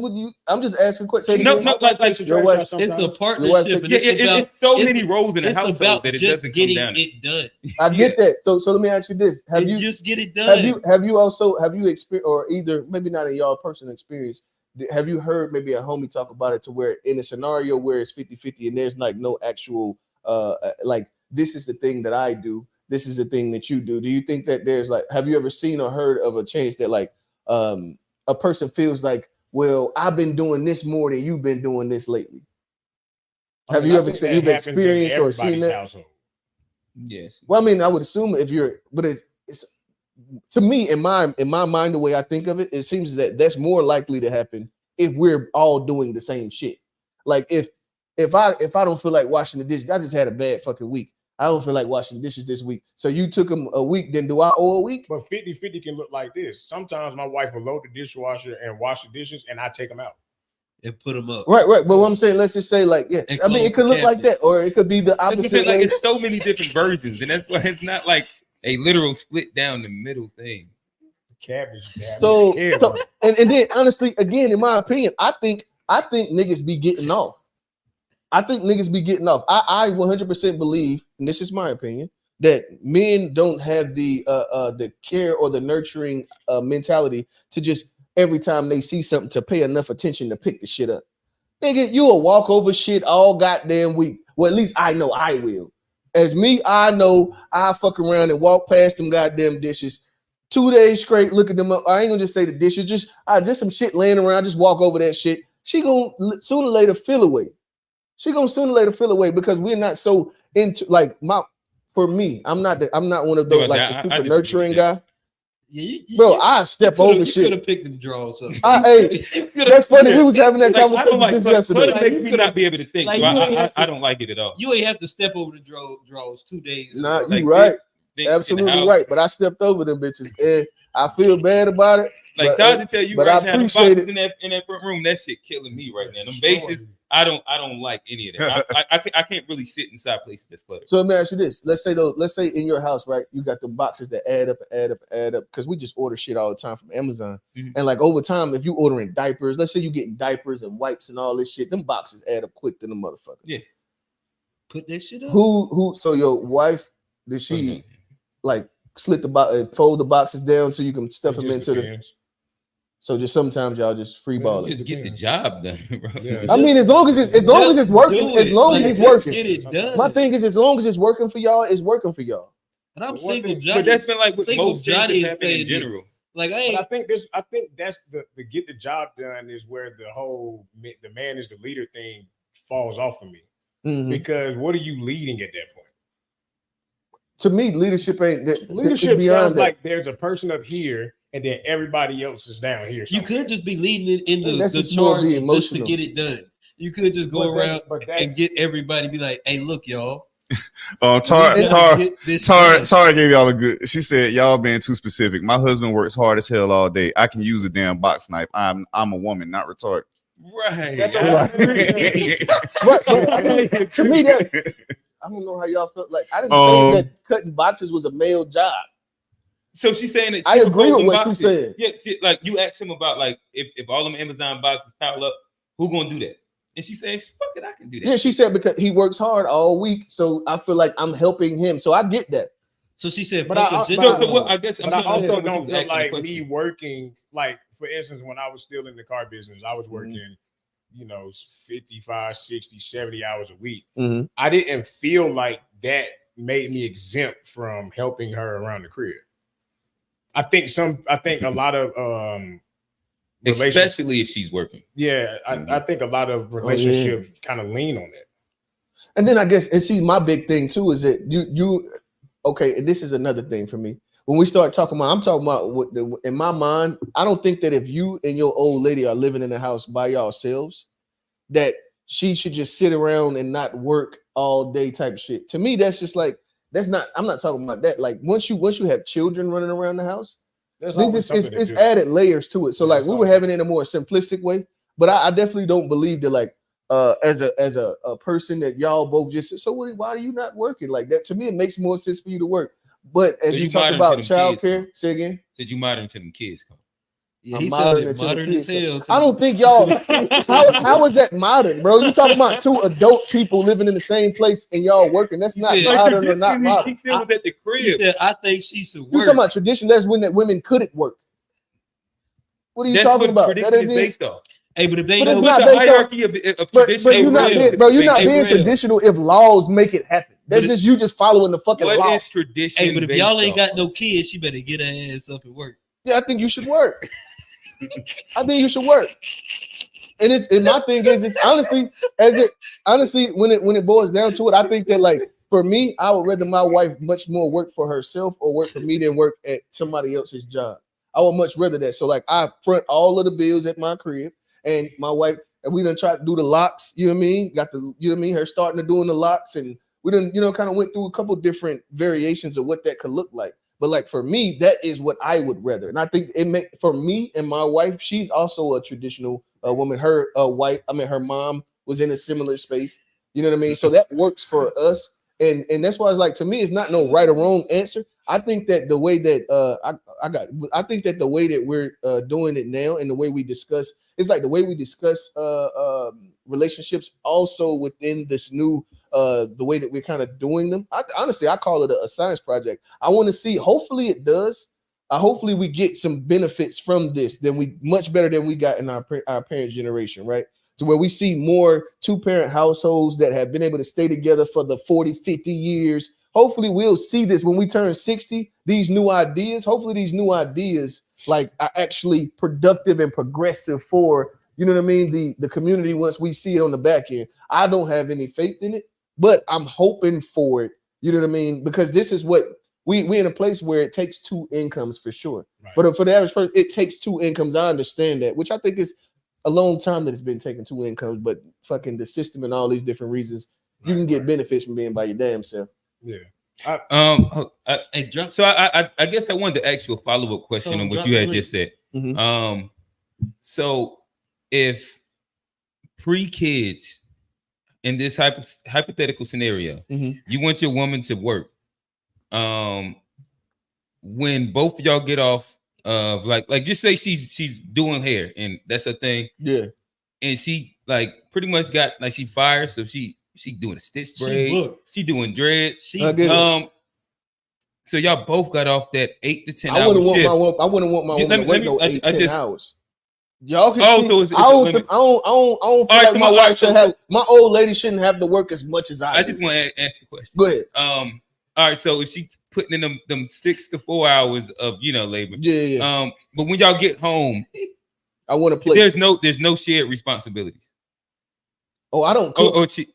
Oh, okay. It's shared responsibility. Like I help take care of the kids and shit. Cook. Oh, you said no kids. Like all the. Oh yeah. So like, I mean, at the end of the day, like there's what would be the shared responsibility? Like you like come all home the things from work, that happen around the house. Like what? Like you come home from work. Only thing you want to do is eat, take your showers, and go to sleep. Just cleaning, like it's so like just all the regular things that happen. I'm around not the cooking. house. So like if that's my thing. Like I wanted to do, bro. When I was in high school, I was getting a plate. I was in high school. What about washing the dishes? No, I could wash. I could put some dishes in the dishwasher. You would start washing. So I'm not. I could put some dishes in the dishwasher. Oh, you won't wash them? What about that No, laundry? I put them dishes in the dishwasher. Though, right?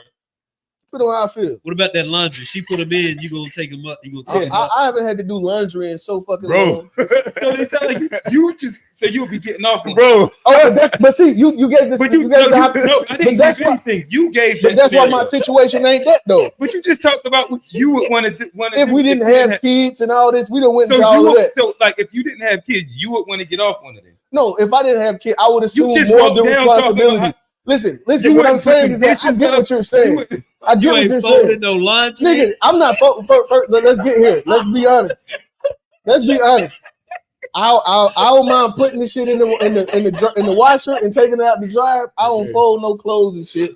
That ain't something. That's not my strength. But you're gonna make her work. And I'm not making shit. You just said that she can't sit at the house with no kids. Hey, that's the box. That's the box. Hey, I'm glad I'm glad I don't have to worry about that. I'm glad I ain't got to worry about that because that would have been fucked up. No, it's okay. I honestly, I think the same niggas. Honestly, I think the same niggas that be talking about the 50-50 shit be getting off too. Niggas be sending their wives to work. The women still do majority of the cooking, do majority of the cleaning, do majority of the taking care of the kids, and niggas still be getting off too. So like, say real is truly inside. Even with them, some niggas will do laundry and will. It's okay to wash dishes. No, I get this. When you say, and see what I'm talking about, I'm actually being honest on what I do day to day. I'll send you a chauvinist, bro. What my reality is. That's fine.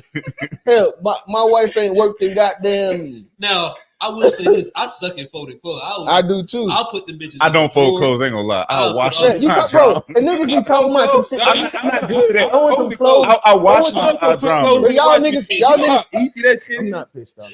Y'all niggas talking about putting some clothes in a washing machine. You talking about dumping some clothes in a fucking washing machine? That's not shit. I can do that, bro. I still do that. It's the folding. Even with me, even though my wife stayed home and I pay all of it, I still do that from time to time. That shit is nothing.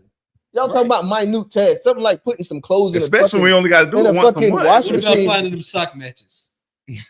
That goes with the person that's folding the clothes. Folding them clothes. Ain't that the folding shit? No, just being honest. If I had braid that hair, he ain't folding them clothes. If I had to, I would do it. Like, but that's not something that my wife doesn't require those types of things. She appreciates it. It's all about value. She appreciates. Let's go through the comments, bro. We got plenty of comments. She appreciates my contribution, and I appreciate her contribution.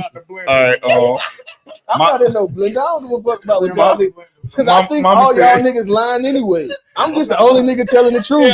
Oh yeah, Uncle here too. But Mama said, so a man is not supposed to do anything that a woman is supposed to do. That sounds stupid. I mean, that's if. Well, go ahead. Yeah, let's tell me, Sharon, what you think. She said, so a man is not supposed to do anything that a woman is supposed to do. That sounds stupid. Mm-hmm. Let's see. We already read this one. But if it's the week, let's see. Yeah, she said if it's the weekend, he is home. There are things he would do that might be something I do during the week, but he is not expected to. Right. She said, I keep the house clean. If there are a bunch of boxes sitting around, I will take care of them. He mows the lawn, built me a nice pond. I garden. I do women things. He does man things. And that's a hell of a nigga if he built a pond. But they ain't that. Bro, y'all niggas just some whack ass niggas. Y'all niggas just trash, bro. Niggas ain't you, bro. So what do you do if you can't afford to? So what? You just gotta. What happens when you need to patch a tire? What happens when you need to change some oil? Like niggas literally would run away from doing all of this shit to be able to say, oh, 50-50. Like y'all, I think that niggas literally is different than changing the tire. Like, but I mean, of course, that's also one. Okay, but how do you patch the tire? I can change a tire. I said, how do you patch a tire? I've never had to patch a tire. Okay. But anytime I've had a flat tire, but shorty, if I've had you call AAA. I've changed the motherfucker myself. I don't patch it. Bro, you don't get no motherfucking kudos for changing a tire. But you get kudos for patching it? Yes, because changing the tire, nigga, the shit comes with. They don't even come with them no more because y'all niggas don't know how to change tires. Who don't? They don't even come with them no more because y'all niggas don't know how to change tires. Them niggas put Fix-A-Flat in the goddamn new cars because y'all niggas don't know how to change tires. Let's go through the comments. When we talk about nuance, hey, give me a tire, nigga. I don't need Fix-A-Flat. I'll put the bitch brand new tire on there. I don't need all right, how you gonna, this nigga just talking because he can't do that either. He can pay for it, but you ain't got. I'll change the. I just did. Bro, you still gotta rim the tire and everything. I don't believe that. Exactly. That's what I'm telling him. He just talking. Niggas just be capped. I can't rim the tire. I'm never going to take it to get changed. It's called a spare. You can't do what? You talking about rim the tire like you get a new tire. Bro, you talking about? I think you can put a new tire on there. Who I said change the tire. All right, he said he'll buy it. And then, let's move forward, bro. Yeah, I was just saying, like, I can't sit there and be like, I changed the tire. But he took it a step further than that. All right, whatever, bro. Yeah, he said he'll pay for a new tire too. Let's just go through these comments because you need a girl that I can get the new tire. He said that I can put the new tire on there. We have kids. You will put the new one on too. You gonna do it at the job? He don't know how to use the machine. Shit, me. One mic, Eli. Eli. Count. Let's say that like take count. Hey, we about to come see. We got Unc in the backstage. Yeah, you ready? We're about to run down some of these comments. Let's finish these comments real quick. Go ahead. We have kids. Before the kids, we both work. After the kids, he works. I take care of the kids' house, and he gets the king treatment. Happy as can be. Happy as can be. That shit's down fire, bro. Here, let me finish reading though. Don't say again. We are not disabled. I work, but after the kids, I am not paying someone else to raise my kids while I work for someone else. My job is a mother and a wife. Agreed, 100%. You can stay at home with the kids if your lady up $300 a year. Real truly aside for chauvinist. Yeah. She was making. I ain't gonna put all her business out there. That's cool. With the name, what I'm about to be over here, so we'll see in a bit. It doesn't take two incomes all the time. It depends on how you live and where. If you're paying someone to watch your kids, you probably aren't bringing in much after the expenses of working then childcare. And just so you know, me and my wife did it yesterday. We actually did the math. Generally, at the bare minimum, it's gonna be $350 a week. So you had two kids, that's $700. So 700, then you do 7 by the 12. That's how much. No. Hold on. That's say it again. That shit crazy. Yeah. So how much money does your old lady or does the person have to make to where it even makes sense for them to be going to work? Newton $40,000 a year check ain't going no fucking where, bro. You might as well keep that son bitch and stay home, Johnny. That's what we told you. I wasn't talking about. I was just. See, Johnny looked like he was out there. Only if it's a man. Say it again. If only if it's a man. If it's only if it's a man, then he get to stay home. No, or they don't. She has to stay home if that's the situation. Hey, I hope you work it out the best way you can, bro.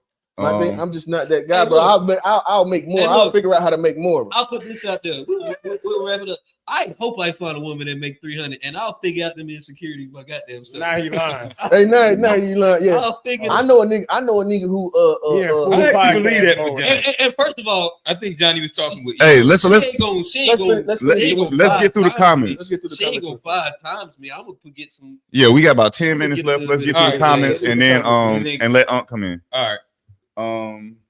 My husband doesn't do any of that. He comes home and spends time with the kids and me. I'm not doing backbreaking work all day. I can pick up his clothes and wash them and do the dishes. I swear, man.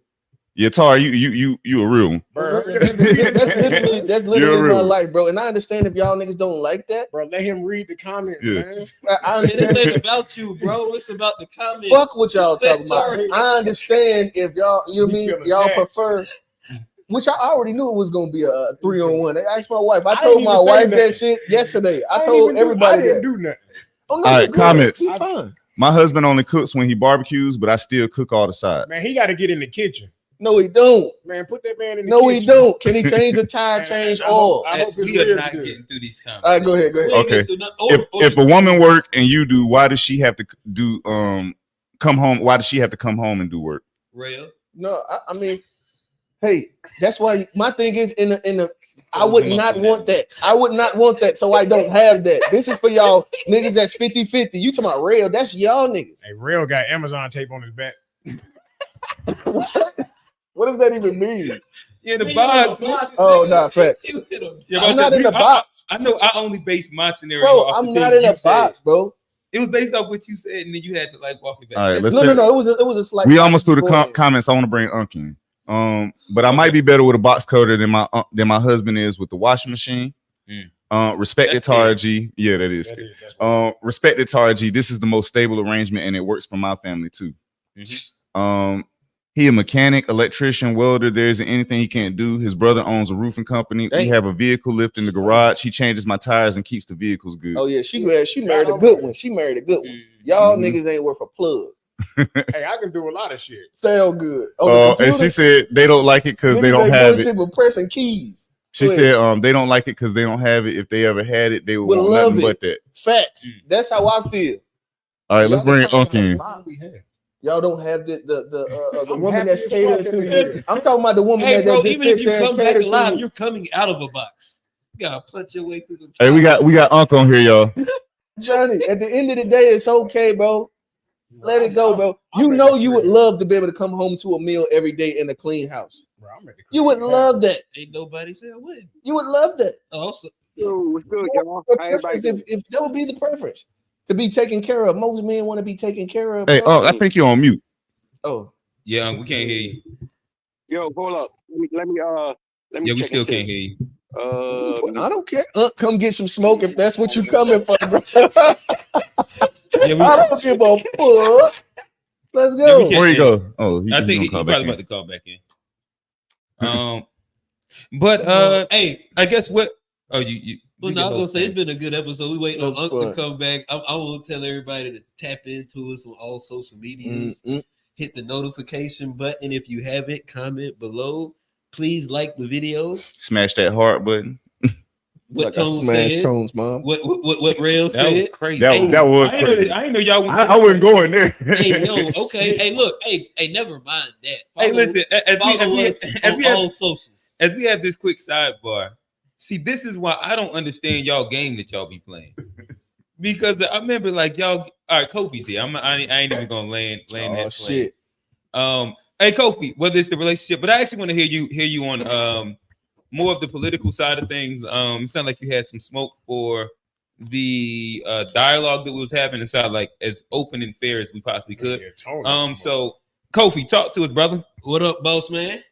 Yeah, what's up, fellas? What's up? Maybe yeah, so I'm about to say it must be on our end if both of them. Yeah, that's crazy. Yeah, so Tone fucking up again. I'm not fucking up. Don't say that. Definitely not letting him tap in. Oh yeah. No, I'm not muting nothing. Y'all can see this. Bro, you would get fucked. You the one don't know shit. Come on now. Okay. Y'all can hear me? That nigga told emotional to the motherfucker, heard it.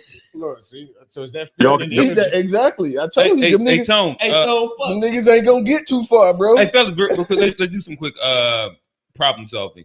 Play any meme out of the thing real quick and see if we're getting audio from my heads. Y'all can't hear me though, right? A little bit old. That chart's a couple of months old. And if you want to really see something that said, take a look at what happened. Kofi, can you hear us? Yeah, I can hear that. I can hear that. Can you hear us? Yeah, I can hear that. Okay. All right, now we there you go. All right, talk to us, brother. All right, you guys can hear me now, right? Yeah. You got 5 minutes with Tone. 5 minutes. Wow, that's all I get.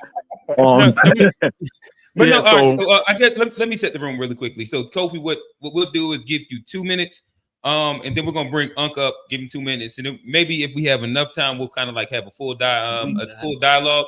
But just because you've been on the show before, you know we try and keep it around 3 hours. So again, talk to us, brother. Nah, so I want the smoke. So I'm the fuck he's talking about, right? I'm gonna give him the same energy that he gave me. He don't know me like that. I'm not being disagreeable just to be disagreeable. There are people on this panel, on previous panels that I agree with, some that I don't agree with. He's just in his feelings, right? So I want to know how he's going to embarrass me. That'll be very interesting. I wasn't saying I was going to embarrass you. What I was saying was that you come on here every week with play the replay. That's what you said. Listen to what I'm saying. I said you come on here every week with some smoke, talking trash about everybody else, but you never actually relevant to the topic. You ain't saying nothing relevant to any topic. All you say every single comment is you go on the negative side. You ain't said what you believe in or nothing. You ain't said what you think. We don't know what you think. We just know that you don't like everything everybody else thinks. So what do you think?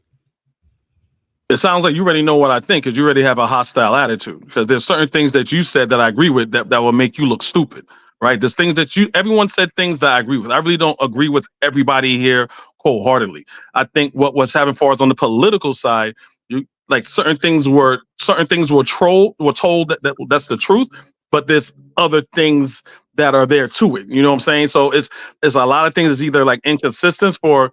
Like what was the thing that the brother in the white shirt said? He said something to the effect, oh yeah, like okay, for example, with the whole that Jasmine Crockett, you know what I'm saying, with the bleach bomb blab built body. Oh yeah, she's off the hook. Yeah, well, why is she doing that? But then the brother was like, nah, and the white shirt said, nah, you know, Marjorie Taylor Deep Green did come for her, you know what I'm saying? So then that puts things in perspective. So I'm not 100% totally disagreeing with everybody, but I said certain things you kind of go off a little bit too far on the right, Kofi, and it seems like you're covering for the right. Kofi, so understand, and I think that was a fair representation of how we try and keep it fair.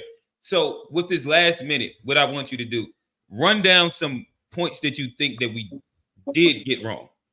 And kind of, that's what more so what we want to hear. I understand that, you know what I mean, like you kind of have like points where you do agree and disagree. And it's not like the commentary, like, you know what I mean, it's the chat. So like, I don't look anything to it. But I actually want to genuinely hear what you felt that we did get wrong. I seen some MAGA in there, some right leanings in there. And it seemed like you had some specific points that you thought was wrong. What was those? Yeah, well, as far as like how the it's like you guys are more focused and fixated on what the Dems is doing, while you got the Republicans that got a bloody knife in their hand, and y'all saying like look the other way in your commentary. So for instance, it's like, okay, I don't believe this is like a hoax or anything like that, but you guys start dumping on the Democrats. I don't know why we're talking about Democrats right now, where you have Donald Trump. A lot of people have a lot of reasons to go after Donald Trump because he's a rapist, he's a pedophile, he's a racist, he's a criminal. So probably someone wants to come after him, but that's not the focus you guys are focused on. Then like Democrat comes up, and the Democrats don't do nothing for us, and they take advantage of our vote. This is that. Donald Trump don't like your black ass at all. Donald Trump here in New York, right, from the beginning, don't rent the black people, right? The Central Park 5, even though the Central Park 5 has been innocent, DNA evidence has been exonerated them. He's still not. Them niggas still need the death penalty. Facts. But when I go to black panels and we talk about politics, it's like, oh, but the Democrats have been taking our vote for the last 50, 60 years. I'm like, really? And it's like the bar is lowered for Republicans and you guys raise the bar higher for Democrats. So pretty much that's what I'm. All right, so hey, Kofi, let me let Johnny hop in real quick. Yeah, because like, I mean, I don't know if you've watched like any of the previous episodes, but we're not a Republican podcast by any stretch of the mean anyway. Mm-hmm. We just try to keep it fair. And like right now, if it's the Democrats that get the criticism, it's just they're doing stuff that we see it needs to be addressed, especially in a critical time leading up to an election when historically that's all we've done. If you know me personally, I've been third party for the longest. Mm-hmm. I've been for years. And so I don't fuck with Republicans or Democrats. So just because I criticize Democrats or even give a little bit of objective praise to something a Republican do, don't mean I'm on one side of or the other. I'm just trying to be as fair as I can. And right now, I don't see either side as beneficial.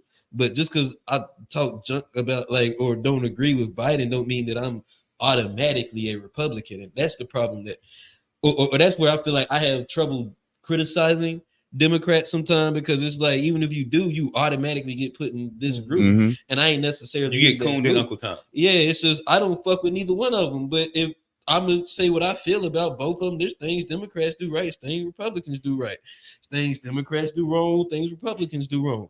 I can criticize both parties equally. And me personally, I've been on this platform plenty of times talking about I think the third party is ultimately the best option for us in this country. Right. And I guess like to the point of what you was asking. So one thing we kind of don't really do on here. So you were saying, why don't we call him a rapist and all these different things? We kind of do try and stay closer to like actual points in policies. And usually we rope it inside like how it affects specifically us. So whether it's Biden or Trump, it's like you'll probably be hard pressed to find footage of us talking about them in a way that has nothing to do with any policy position that they actually sit for. Well, that's the thing. Now, maybe I haven't seen every show, but it will be pretty much, to me, as an independent too, I can talk bad about both parties. But when people say that they're independent or they're bipartisan and things like that, they only criticize one party and don't say anything about the other, which to me is a very disingenuous thing. Like, there's plenty you could say bad about Joe Biden. There's plenty you could say bad about Donald Trump. But when you just criticize the one, like, it's a law of opposites. Well, okay, if you're saying that one's good, I guess that one's bad because you didn't criticize the other one. So, right, but did you have to do that every single time, or is it sometimes? I'm sorry? I said, do you have to do that every time, or is it like for this podcast is typically a collection of like a series of thoughts that exist across multiple episodes. So there are episodes where we lean really heavy on criticizing right, and there's times we really criticize left. But if it's that person's or that, depending on what the topic is, it's turned at that moment. That's typically what we want to do because of like we're unbiased in our actual opinion when it comes down to the thing. Where if it's fuck shit, it's just gonna be fuck shit, whether it's right or left. You can see that even within the memes that we do often. But real, I think you had something that you wanted to land on. Oh no, I mean, I guess that's pretty much where I was gonna go. It's just, you know what I mean, just saying that, like, especially when you have a Democrat in office, then it's like we're able to see more of what they're doing, and you know what I mean. And then even when we talked about the PPP, like we definitely try to be fair on both sides. Like, if as you continue to watch the episodes, like you'll see, like they was calling me a fucking what they was calling me a liberal just last week or the week before last, and then I think you probably were referring to me when you were saying MAGA. And it's like it's literally me. Whoever it's literally like we. No, I'll be honest. It was me, because something that you said, you kind of did, like I mentioned before, like a half critique. You criticize one and you kind of let the other scot free when the other one is way more guilty than the other party. So that what leads me thinking like, okay, you're more leaning towards the right than to the left. So we're talking about okay, like you're saying, like you guys were talking about earlier, like, oh, Joe Biden can't walk. Okay, he's an old fuck. All right, but then so can't Donald Trump. Donald Trump is a fat piece of shit that all he does is golf. But no one says that. You could say Biden trips and busts his ass. You could say all that. I'm sorry. I said you went pejorative right there. Like that's the part that I'm saying that that's the thing that we won't end up doing. Oh yeah, I'm on here too. All right, so I guess Tone, try and go to the split screen that have everybody up there. So we're about to let you talk. We kind of derailed a little bit to more of a political conversation. It seemed like you had some relation or like the structure, family structure conversation. Wherever you want to land it. What up, OG? Got smoke. I already know. Come on. Give me a little bit. So, you know, I grew up in the hood, but I wasn't raised hood. You know what I'm saying? I came from a 2-family home with dinner together. You know what I'm saying? We did different things, you know, maybe because my father was there, it was different. You know, he taught me how to fish, taught me how a lot of things, took me around places. My mother, I sat down and watched news with her. I learned political stuff. That's why I am who I am, because my parents taught me stuff. You know, most people are not like that. You know what I'm saying? And you know what I'm saying? Y'all was talking about having gender assigned task. Hell no. No. Ain't no gender assigned task if we live in a 50-50 world. And most people 50-50 mean this. No. Let me explain that to you. It's just like this. I chose to stay home and do the Sunday cleaning, then go take my son to the mall with his friends. I ain't about the motherfuckers. You understand what I'm saying? I'd rather stay home and clean his house than goddamn go out there and be bothered with them. I'm just sorry to say it. It might sound, whatever. Yeah, that's what I do. But Quintel, no, he came to my house was clean. I always kept a clean house, and clean house means goddamn women like that. I always had women, because when you go into a house that's clean, a woman go into a clean house, drawers gonna drop. I'm sorry, but I'm just telling you about that. Listen what I'm gonna say to you. I don't care if a woman make more money than me, because listen, if a woman make more money than me, that don't mean nothing to me, because I know my value that I can do about anything else around the house and anything else. I cook, clean, I could so and so, I could do this, that, whatever.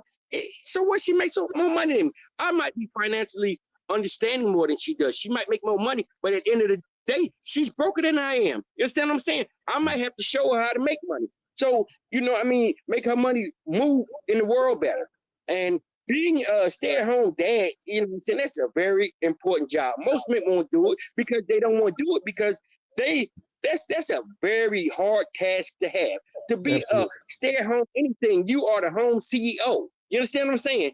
You are the home CEO. You're the person that sits there and you make sure everything that goes in that house together and everything from the bills getting paid to, you know what I'm saying, whatever. My dad worked, my mom worked too, but when my mom wasn't working or either anytime, my dad didn't know his draw size. The hell y'all talking about? My mom got there, told him when he needed his drawers. Amen, brother. Told him when he needed his shoes. She knew when whatever was going on, all the kids was fed. When he came home, a good plate was on the table. We sitting at the table. We sitting at the table, sitting there looking crazy, and we eating and all this.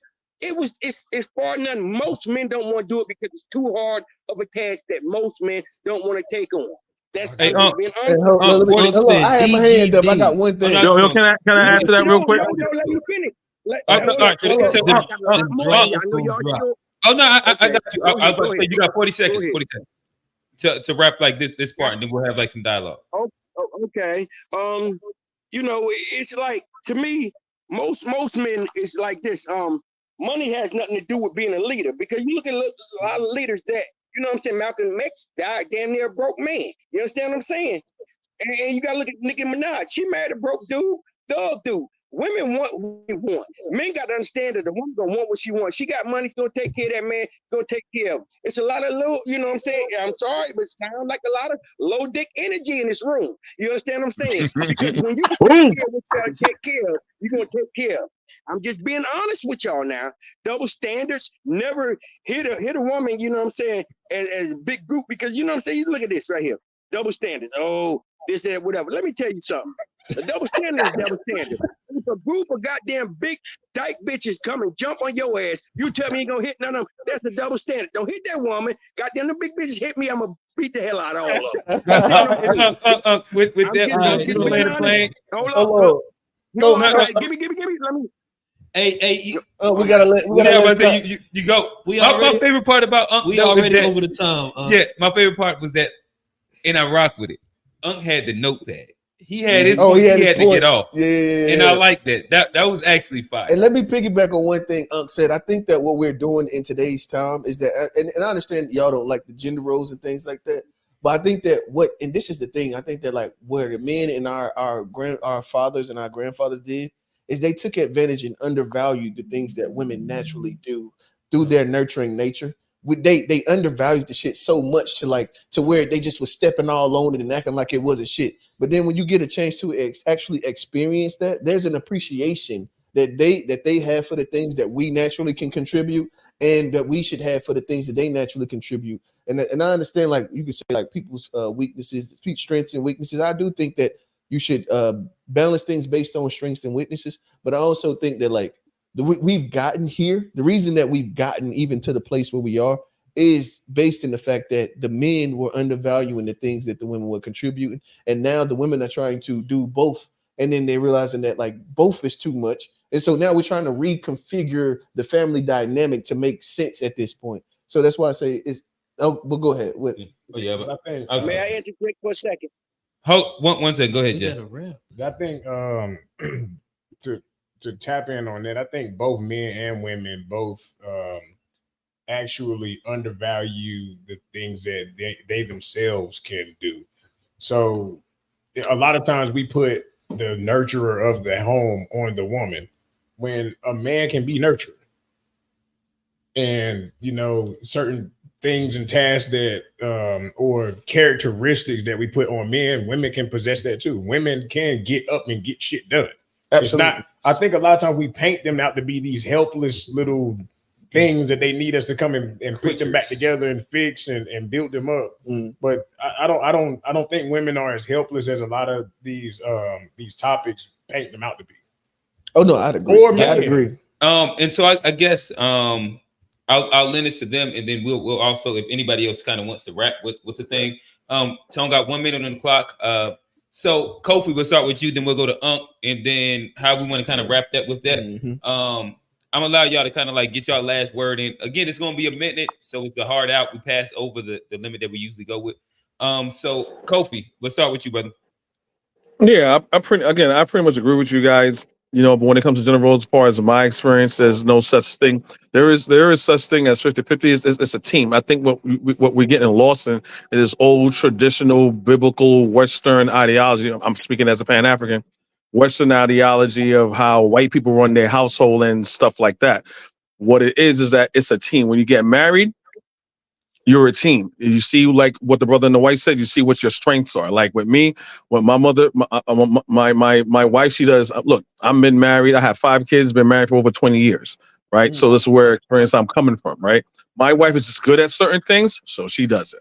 I'm good at certain things that she doesn't. So when it comes to these certain things, the woman will be able to lead in certain things because these are her strengths. I go out there spending money. I'm spending money on a whole bunch of expensive stuff that I don't need. She's like, nah, that's not how you do it. This is how you spend money. This is how you budget. And she's good with that, right? So I don't believe in gender roles in that aspect. Now, or is she gonna let all my sons empty the garbage? Yeah, I'm just a woman. I'm weak. I can't empty all that heavy garbage. I gotta hit you with a quick. That was the minute time stop. Cool. Now, basically, that's what I said. Women could lead. Just go to what your strengths in as a relationship. That's all. I appreciate it. For the record, that's exactly what I said on Facebook. Well, we were talking. Yo, what I'm saying is that a man don't want a woman who has a high body count than him. Now, every man here can raise their hand and say, no, whatever. But what I'm saying is that a man wants a woman that, has more sex than him, but has less money. Don't no man want no hoe. What man want a hoe? What man on there want a hoe? But goddamn, just because she make less money than you, she's a higher value woman. She's a higher value woman because she had. But just and think about it like this: because a man makes more money. A lot of times when you're making money. You don't have time for this or that, whatever. You might have time and do things for us sexually or whatever. The same with a woman. All the woman wants is just, she want to come home and enjoy things. Things are good for her. It's good for her. And it's same for whatever. But 15 what I'm seconds. saying? They ain't got nothing to do with it. What? All right. I'm done. You said I'm good. Oh no. Right? Okay. 15 seconds. Go ahead. You got 15 seconds. All right. What I'm saying is that men need to understand that women with money are the same as men with money in today's world. They're tired, whatever. They want to bust a nut. Let's make them bust a nut. You can't make them bust a nut. You ain't doing nothing. No way. I'll fuck with that. All right, so as we wrap, everybody want to bust a nut. I want to at least extend to our guests, and then if anybody else, y'all have we on a 1 minute time clock. Does anybody want to try and shoot a buzzer beater? Jeff, I'm straight. Real. This nigga tried to cyber bully me now. Then he tried to bully me. Oh, he got a minute. Put that. Go ahead. Nah, he. Oh, I'm done, bro. Okay, Yeah. Johnny, you look like you do got a minute. Yeah, I got a minute to tell everybody. Please tap into There Unpack Wednesdays, 9:30 p.m. We'll probably do a part 2 to this. It's some loose ends on this one. We'll be back here next Sunday, 4:30-ish. But tap into us on all socials. It's at D2B Fair Show. That's Facebook, Instagram, TikTok, and Threads. Ain't no OnlyFans before we even get to that. I am your host, Johnny. I thought you had the promo link for the feminine. No, no. Not this time. I am your host, Johnny P. Oh, yeah, real. It's cute. Special guest, Jeff Brother in the Jeff. house. Yes. Appreciate you for having me, man. I appreciate you putting it up, brother. All right. Make a Peace. one.